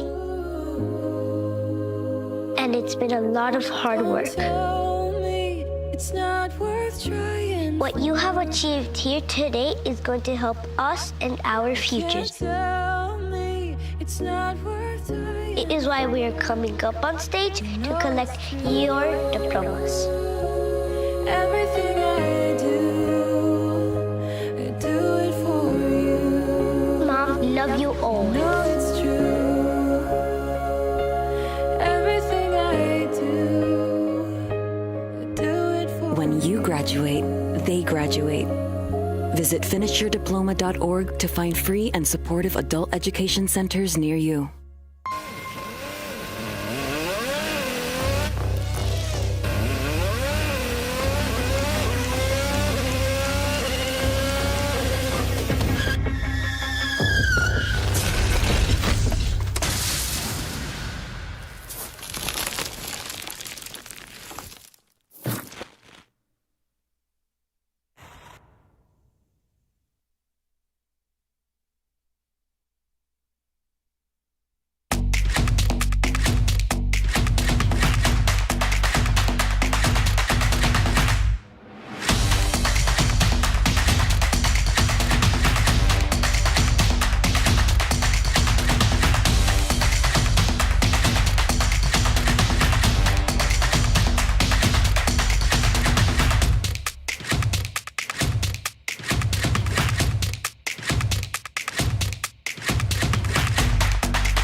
Here we are back at Firebird Stadium, Dave. Dave Royce here with Ken Yablonsky. We're watching the first half highlights there.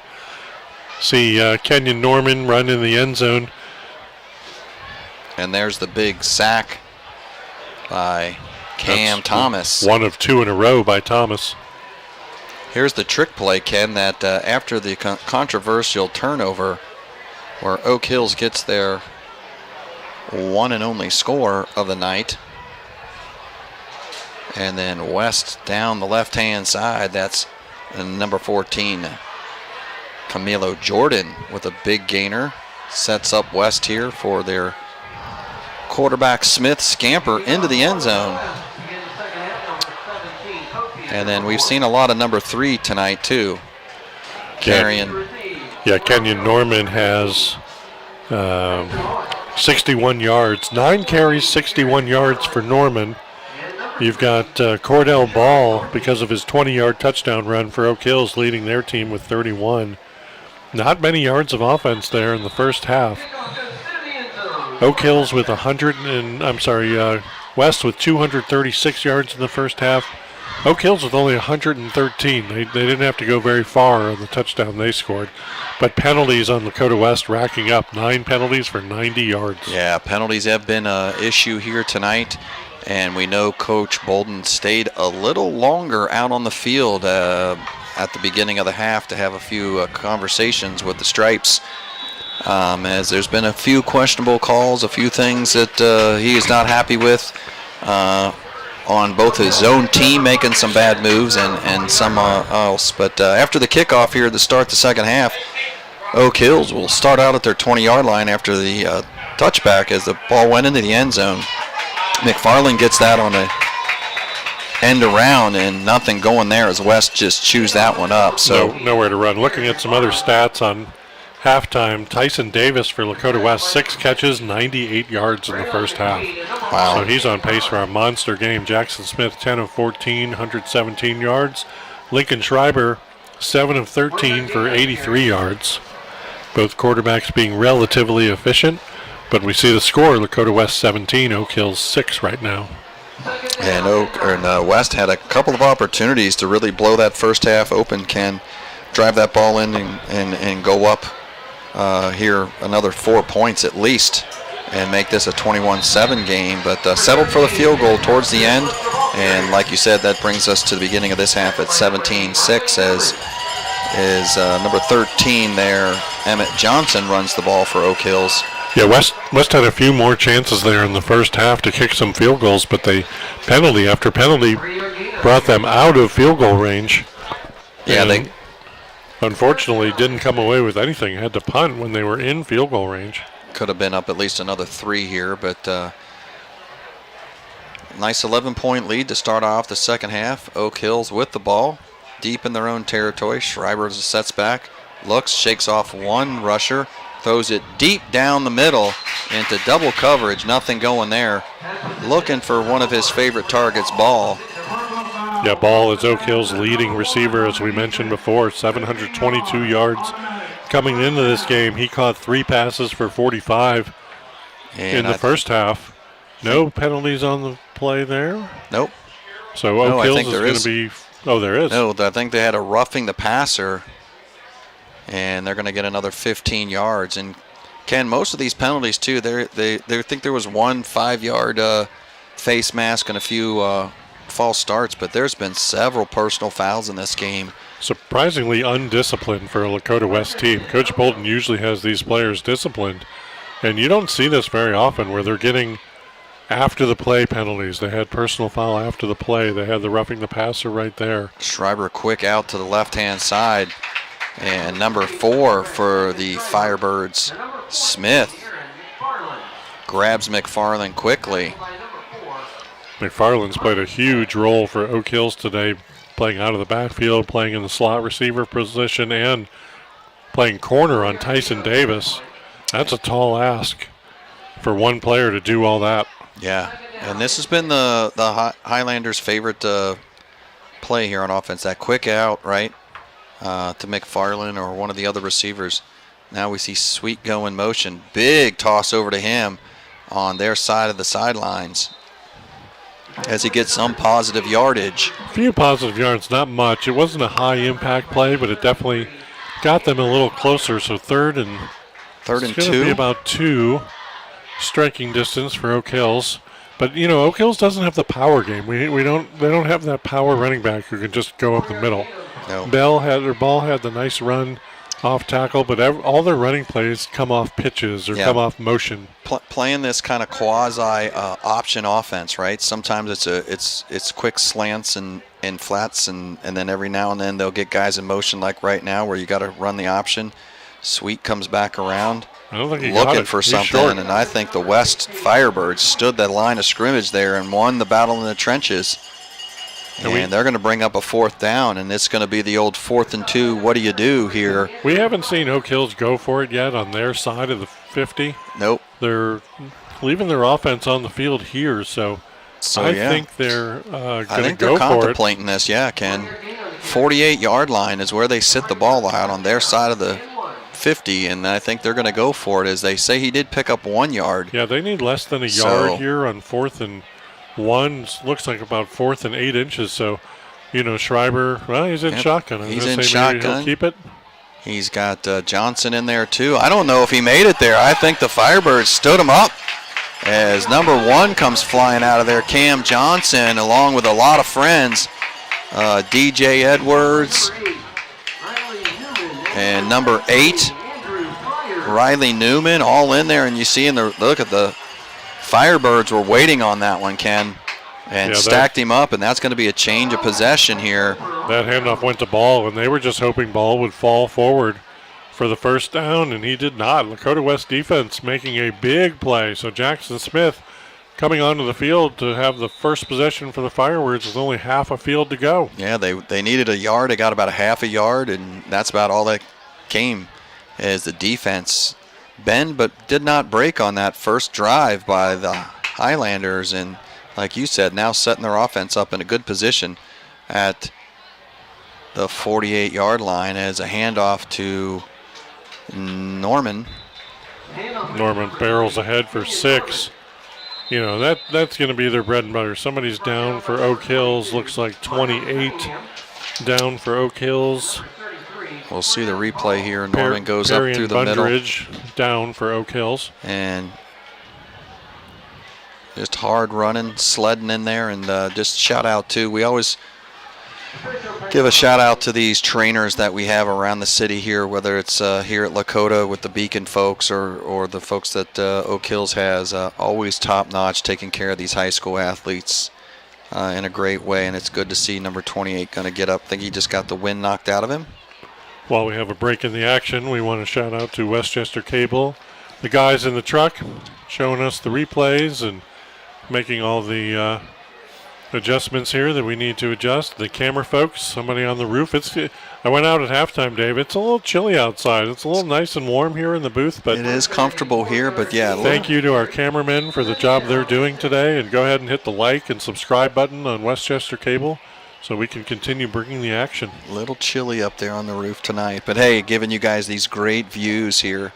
None better than Westchester Cable TV. So they set back up after the short gain and the injury.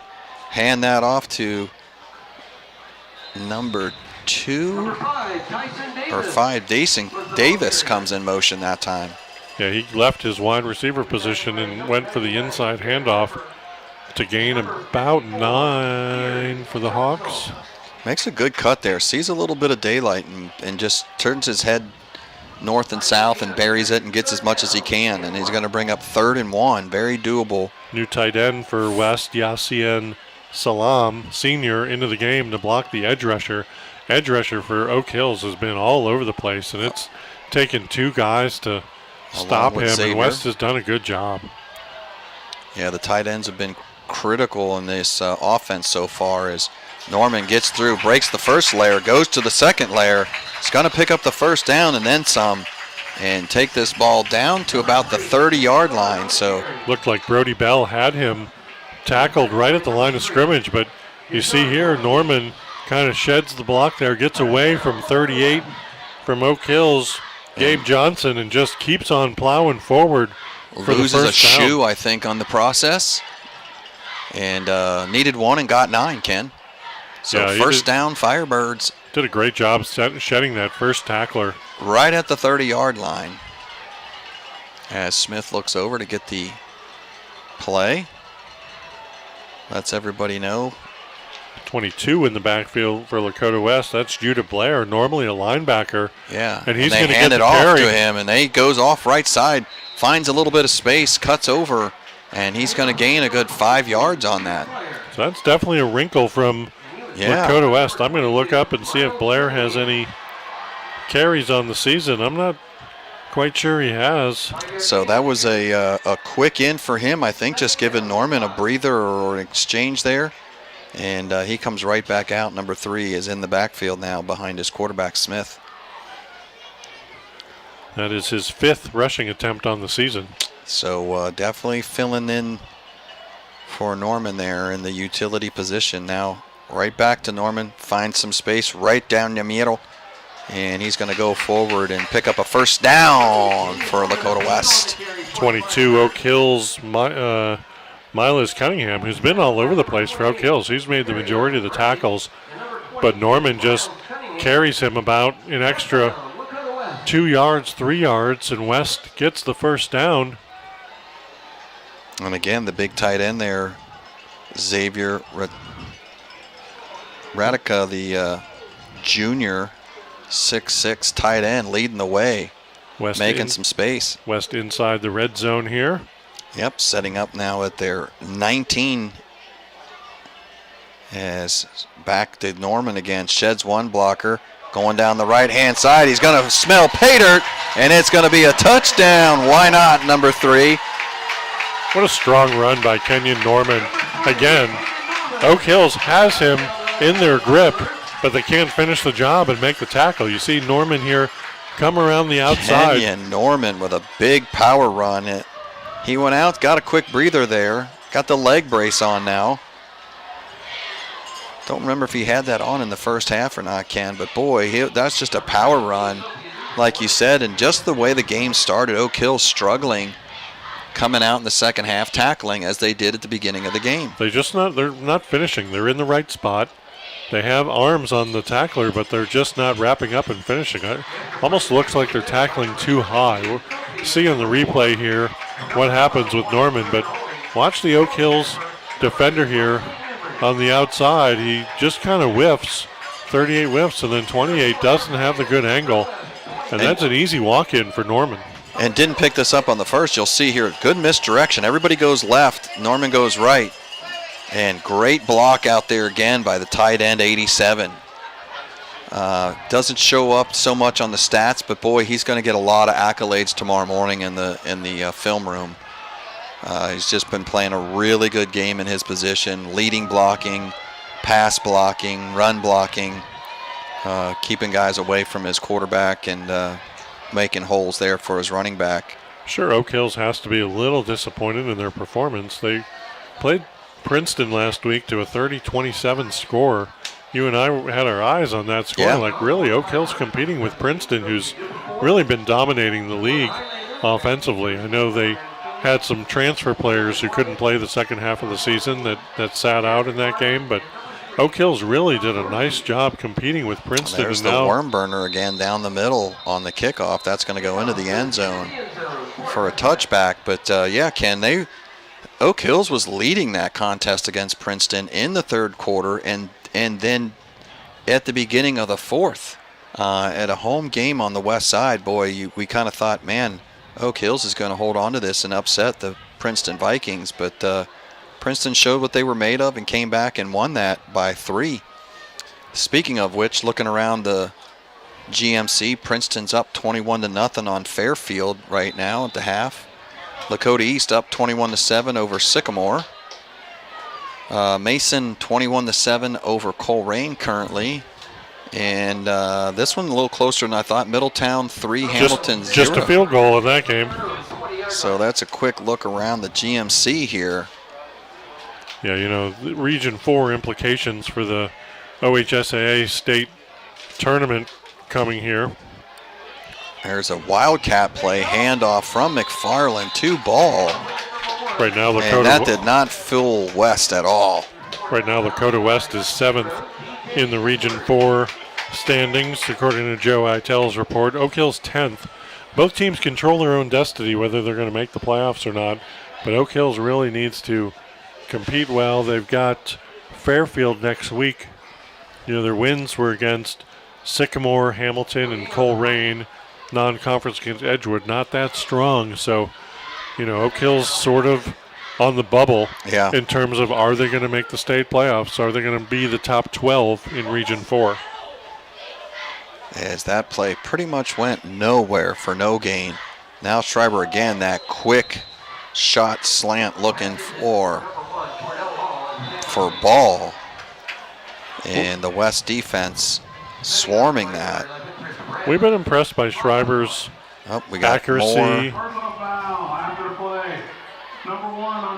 Again, with Lakota West getting a 15-yard penalty. Did not see it. I don't know if that was did he hit the quarterback maybe? I don't know, but Lakota West continues to just give Oak Hills free yards. Yeah. down the field with personal fouls. That's been the majority of their penalties is 15-yard after the play personal fouls. Yeah, I'm going to guess that was probably a hit on the quarterback. The referee's getting so tired of calling personal fouls, he doesn't even call them out. He just says, this is a personal foul, not what kind. And that one had a little eye roll with it. Yeah. So now Schreiber back there throws it again deep into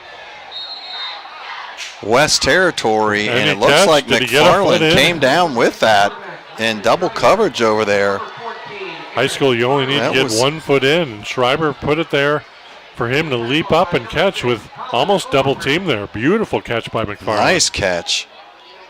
This is acquiesce of last night. There's a throw over the shoulder, comes down with it, takes the big hit. Kind of a hospital pass, you know, your receiver catches that, and you know gets a big hit afterwards, maybe put you in the hospital. He holds on to it, gives Oak Hills some good positive yardage that they needed. Little confusion on that handoff. It looked like Schreiber on the option wanted to pull it, but the running back kept it and did not get anywhere. That was number 7 on the carry for Oak Hills, Will White, his first carry of the night. Yep. So now we get some substitution here for West. 2nd down and 10 is no gain on that play. Probably definitely in a passing situation here where they have 3 wide outs right towards us, the one on the left.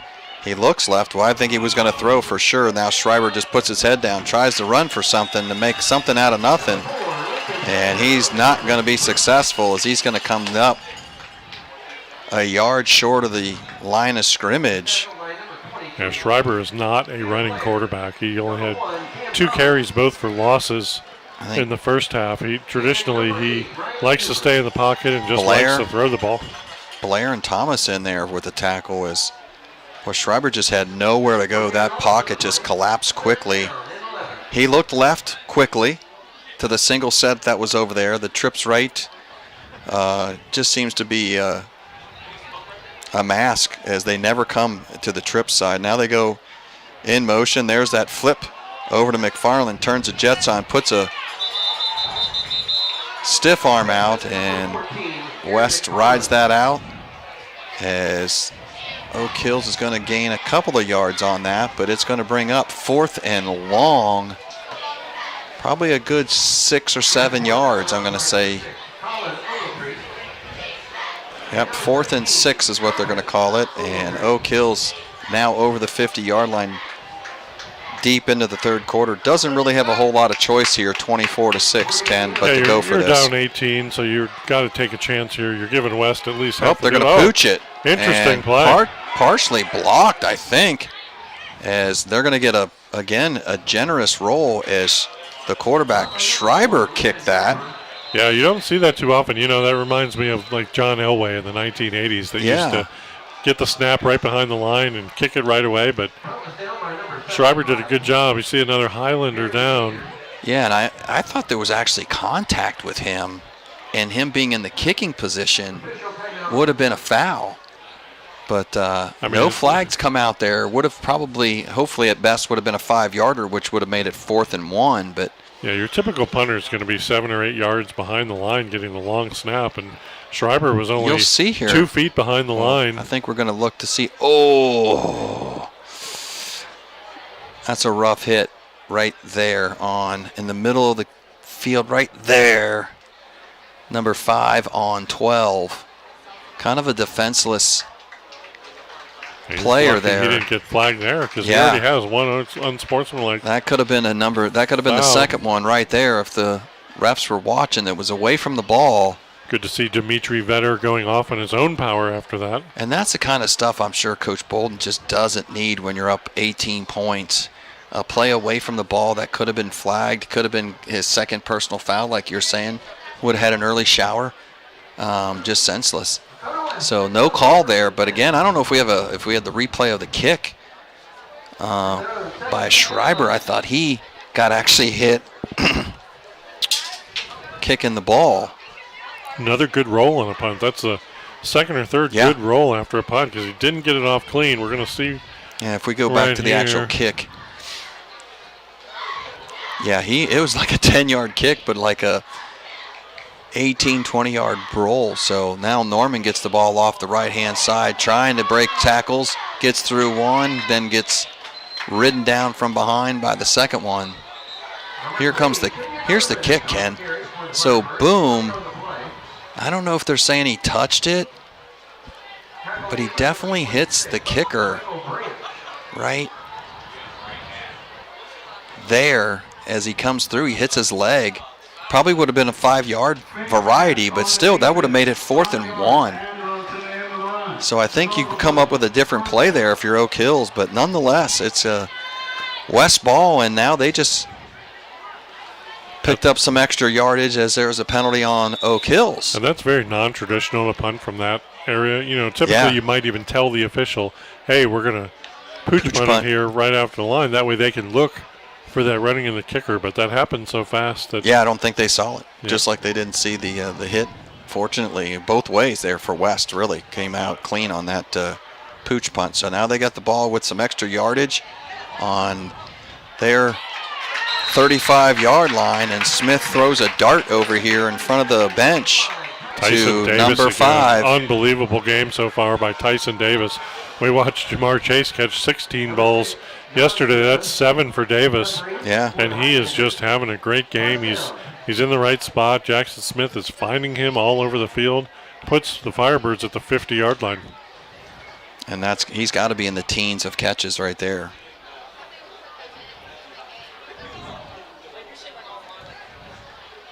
So brings us to 1st and 10, like you said, Ken, right at the 50-yard line, right down in front of us, as we get a handoff with some lead blocking, and Norman's going to find a big hole, and he's going to scamper at the 30, the 20, the 10, and he breaks the tape at the goal line. And touchdown, Firebirds.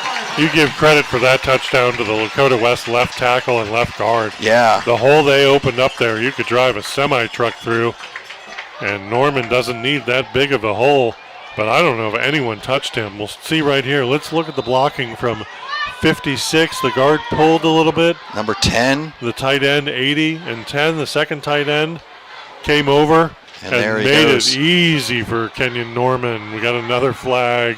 Norman breaks that goal line like he was in the 100-yard dash and puts 6 more on the board.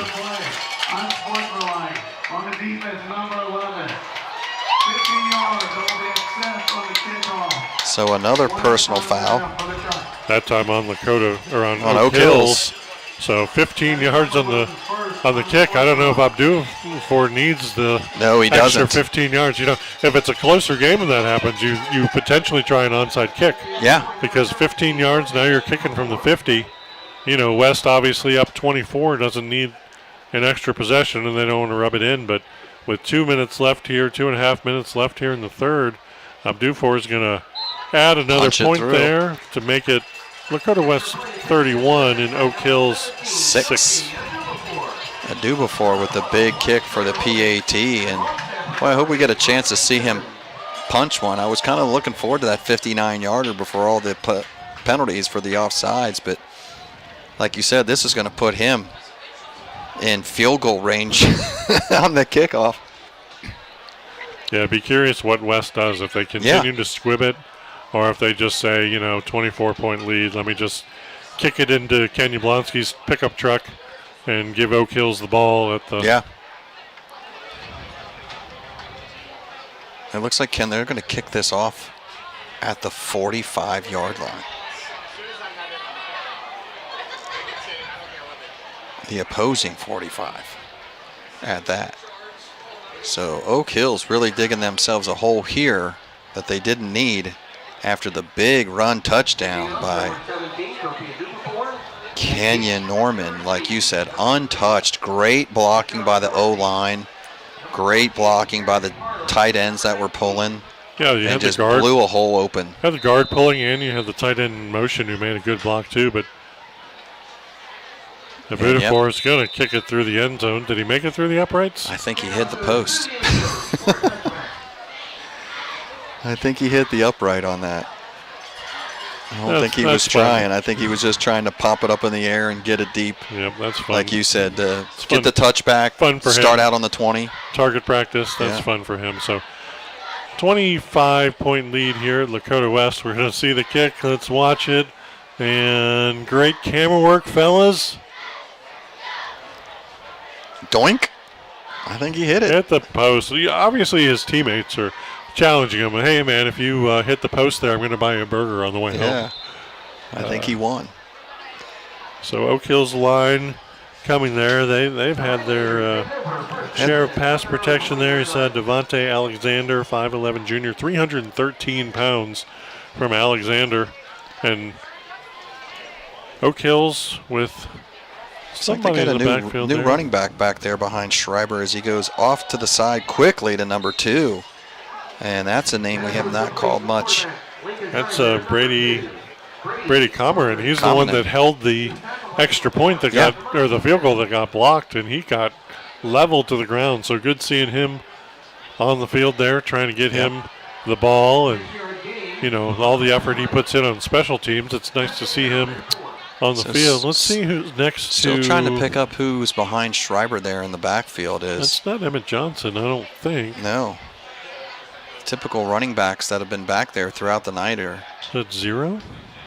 I mean, they may have their number 2s in now, looking for some playing time as Schreiber runs for his life and scampers and gets some really good positive yardage.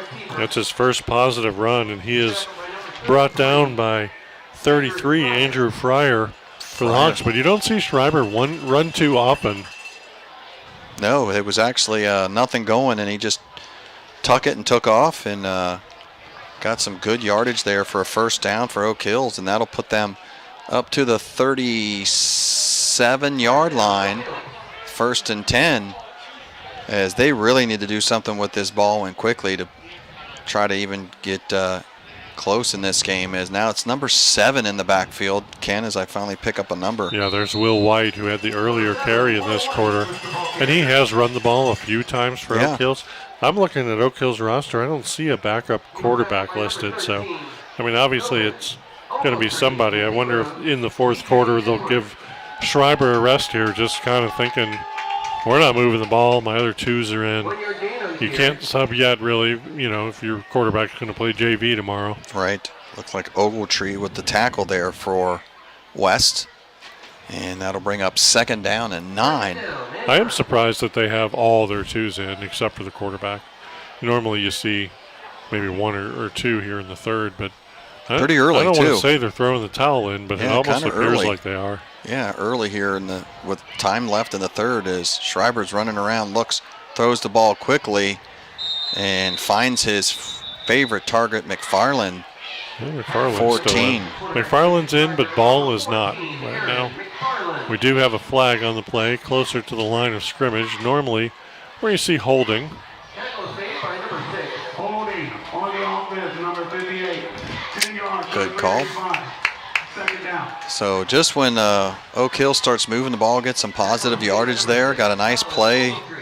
And kind of like we were saying earlier about West, moving the ball forward and then kicking themselves and going the opposite direction.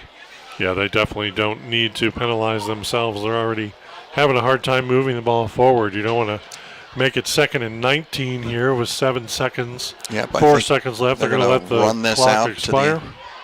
As the play clock was in front of the game clock. Oak Hill's just looking really dejected there, walking off the field. So you hate to see that. And Lakota West coming toward their coaches. Their coaches are fired up. They really were happy with a 14-0 third quarter there. Yeah, so 17-6 at the half. They put 14 more up here in this quarter, the third quarter, coming to a close. So 31-6 right now. Definitely in the driver's seat of this game heading into the fourth quarter. And like you said, the Oak Hills, you can just see in the way they're walking across the field and down the field versus the West kids running over. So here's the other thing. You've got senior night here at West. Yep. There's a bunch of seniors I know on the line that aren't starters right now. It's going to be great to see them be able to play the fourth quarter. Yeah. Senior night here in front of the senior parents. They walked out pregame. Yep. You're going to see some some seniors that have paid their dues, that have put in the work, get on the field and really try and make an impact on this game and just enjoy. I like to see them enjoy senior night here. And not only the senior football players, they did the senior cheerleaders that you see here were called out as well in the pregame. And good night here at Lakota West for the Firebirds. So let's see what Oak Hills does if they keep Schreiber in for a little bit more. Would think he'd finish this series. Schreiber's in there. And another different running back there. Looks like brought 13 back in as he goes to McFarland on the slant. Slips one tackle and another. And he's going to get all the way up to the 45-yard line. They're going to get a couple extra yards as well as the flag came in. Why not, right? Let's see some more laundry on the field. So that was 13 Johnson in the backfield. So we got, let's see what they're going to call here. Targeting on the defense, number 4. 15 yards down on the run. So they're going to call targeting on that one, Ken. That's one we haven't heard yet tonight on Smith, the DB for Lakota West. Yeah, I think they're kind of running out of verbiage to use on some of these penalties, but another 15 yards. Coach Belden's going to have a long talk with these players because if you're playing a good, not that Oak Hills isn't competing here, but if you're playing a team like, the GCL schools that they might play in the playoffs, that's going to kill you. That's going to absolutely make you lose the game. If you get this quantity of penalties, this long of yardage of penalties, you're not going to be able to compete against. Well, last week in the playoffs. Last week in the blowout against Sycamore, they had 93 yards of penalties, and they got to be close to $150 tonight. So there's a sweep throw to McFarland. Going to throw back to the quarterback. Wow. Schreiber, and he got swarmed by number 11. So that did not fool the Firebird defense at all. You'll see the replay here. Bradley just chews this up. McFarland throwing back across to Schreiber, thinking he's going to have a lot of green. And he got a face full of number 11 on that one. Lakota West is always prepared for stuff like that. They probably saw that on film. And they put a lot of motion things there. If McFarland starts going back after he gets the pitch, it's going to be a throw. And Bradley just really read that play well. See there the cheerleaders with their pink pom-poms for cancer awareness. As Schreiber falls back looking for something deep, but there's nothing there. On second and long, everybody was going deep, had nothing underneath, and he just got swarmed here, Ken. You'll see drops back, three-step drop, and there's Benji, 25. Yeah, Benji Cornist. He's a senior that doesn't play a lot. So found like his we way said through earlier, the line. Make the most when you're being put in the game. Make the most of your opportunity. And senior night Cornist, Benji Cornist, makes a great play on the quarterback. Big sack for the Firebirds, making it 3rd and 24 as the clock runs here in the 4th.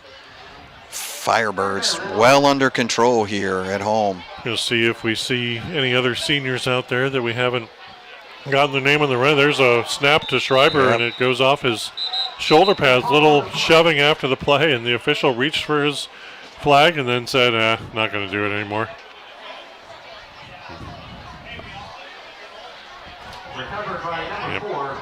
So that's going to put a stop to this drive for the Highlanders, and they're definitely going to have to punt with 4th and 24. Lucky they didn't lose, or 27. They did lose a few yards there, but that could have been a whole lot more. Yeah, they could have easily lost the ball as well. Yeah.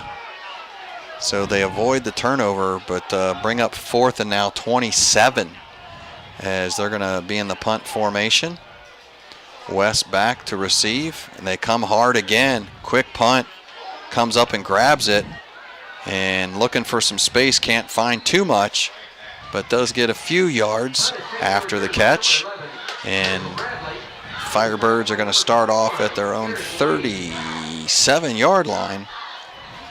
So again, Oak Hills special teams struggling a little bit here with kick coverage there. The short kick on this one again. See if Lakota West goes to their bench a little bit. Doesn't look like they're going to. We've got Smith still coming out. Smith out there, and running back is going to be Judah Blair, who got a carry earlier. I would think they'll run the ball a little bit here, make sure the clock's moving. 8 minutes and 52 seconds left here in this game. Yeah, I'm with you, Ken. I'll be surprised if this ball goes in the air, that there'd just be handoff, handoff, and handoff. On the west side. There it is on the first down. Number 22 gets the handoff. Oak Hills looking for that. Good tackle there by number 90 on Oak Hills. That's Blair. That's Emmanuel Connor, sophomore on the tackle. 6'5" sophomore. Nice tackle by number 90. And looks like maybe 11 Harris in there too.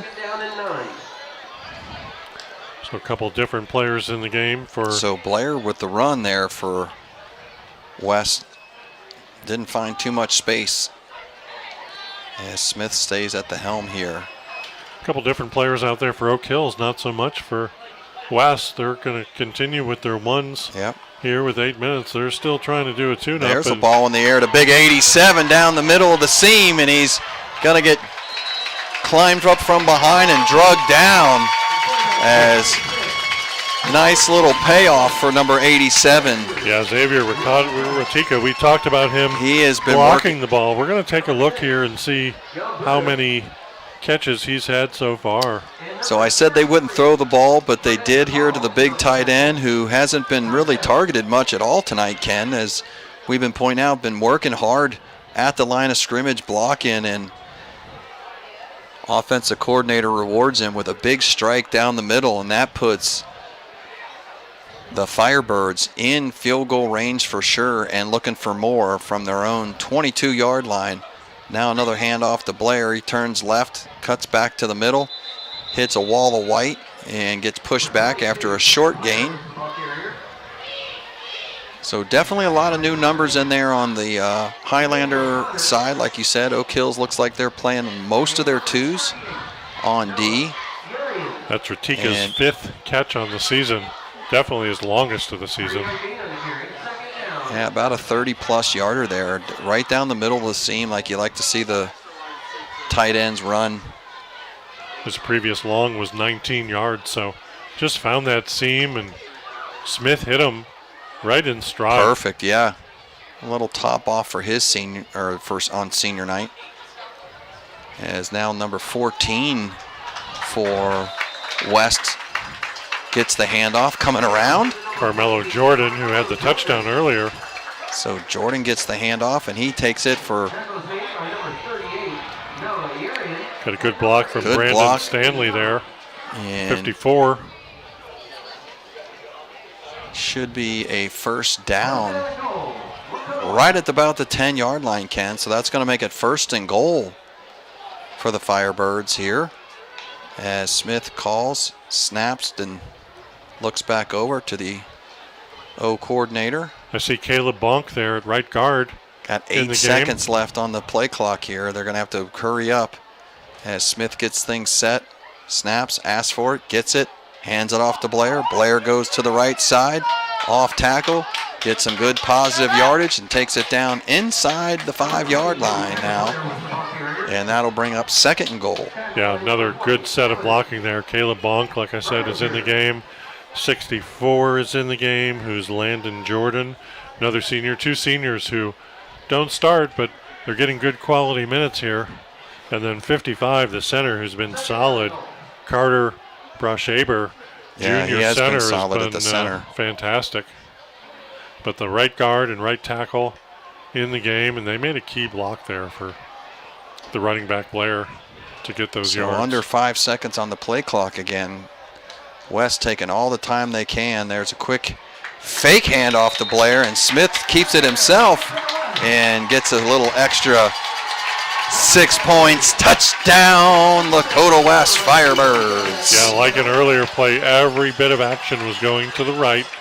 He's been handing off, and this time he keeps it. He kind of put the ball in his hip and then rolled out to the left and had every single person in this stadium, including our great camera person, who followed the action right, and then all of a sudden Smith has the ball left. All three cameras fell for it. I fell for it. Dave fell for it. So Abduhar in for the PAT. one more As he will time. line up. Number 12 in there for the hold for Lakota West. Good snap. Speaking of the snapper, great hold by number 12, Schroeder there, the backup quarterback. And Lakota West has extended their lead to 32. We're going to be in running clock territory. Yep, 38-6 after the scamper by Smith. As we got a replay of that to show you where everything goes right and Smith goes left. So it's funny, we were talking about the great blocking on the play before, and we were expecting another great blocks. There wasn't a single blocker where Smith was, just a total naked bootleg there. We're going to see this again, and everyone thinks Blair has the ball, and there's Smith, easily into the end zone, touchdown. Not touched at all. It'll be a great picture right here coming right at you here on the right-hand side. So 38-6. Now West's really blowing this one open here at home on senior night at Firebird Stadium. Got a running clock here, which should make up for the plethora of penalties that we've had to sit through them walking off. Hopefully it becomes a clean game. There's from a here deep, point out. deep kick right to the goal line. As Lakota has it, that's McFarland. He finds some space. He's got one person to beat. That's the kicker. And he steps out. Oh, he's going to hear about that he's going to hear about that tomorrow. Well, great run. He had a chance to take it, pay dirt. Yeah, great run by McFarland. Goal line, Ken. He steps on the goal line here, and I thought he was gone when all he had was one more player to beat the kicker right there. The kicker just rides him out, rides him, and he steps out. 52 yards on the run back. Very nice for McFarland. Yeah, great run back. And we kind of talked about how dejected Oak Hills was. Hopefully that inspires them to continue to move the ball. It's nice to start over the 50-yard line. And he has been competing out there, 14. He's had a pretty good game and shows a little spurt there and helps bring some life as the stands here on the Lakota West side is really dispersed as well as the Oak Hills student section. I think there's maybe 5. Looks like Oak Hills has brought the ones back out for on offense. I see Johnson out there, McFarland's out there. So maybe that, you said, a little bit of life to get some points here and work on something on this last drive. Tristan Flagg, 77, I've been watching too. He's a big fella, and he's made some good blocks here. So West actually takes a timeout here, as I think they were maybe a little confused seeing the Oak Hills starting offense come back out on the field. So they take a quick timeout here with 3:28 left. Here home at Lakota West. West cheerleaders still working hard. About a third of the fans left in the stands there. I'm very surprised that many people left trying to beat the traffic on Union Center. There you go, man. Get your order in at the restaurant early before everybody else does, I guess. But they're heading over to the Mellow Mushroom. Yeah. So after the timeout, things are set back up after the 50-something yard run. You said 52 or so. They start out. West comes a holding. Schreiber sets his feet down and looks to scamper as he's looking for something, and there was just nothing downfield going. So yeah, I had to tuck and run, and he does wind up out of bounds, but that clock continues to run because it's a 30-plus lead. So Oak Hills isn't going to have much time left to move the ball. West just needs to hold them in check. You got a couple players out there for West. 44, Jordan Navarez, who's a sophomore. So not as many seniors that need to get on defense, a few sophomores. There's motion by McFarland. McFarland has the ball far right. Something comes off there and driven out of bounds. Looked like number 4 for Lakota West, D. Smith, just rides him all the way out for a loss there. And McFarland's comes up a little gimpy with the back. You see here, flips it out to him, and boy, just hard pursuit here by 13. Yeah, 13. Pushed him out. I thought that was 13's Ogletree, actually. Yep, Coben Ogletree, senior. So Oak Hills third and long. Oak Hills going trips left on this play. Now Schreiber's back, goes to throw, gets it knocked down at the line of scrimmage. Yeah, not sure whose big paw that was, but man, it was like a volleyball spike. He blocked the ball and it rolled about 12 yards behind Schreiber. So see if we can tell who got their hand up there, but big defensive line stop. So 4th and 13 for Oak Hills. Minute 25 left. They're going to have to heave it down the field. Ball's still not in the game. I'm sure they're protecting him from injury at this point. Big 58 for Oak Hills comes in. 4th and 13. 58 is Grant Walker. Yep. 6'1" junior, 275 pounds. Going with 4 wideouts on 4th and 13.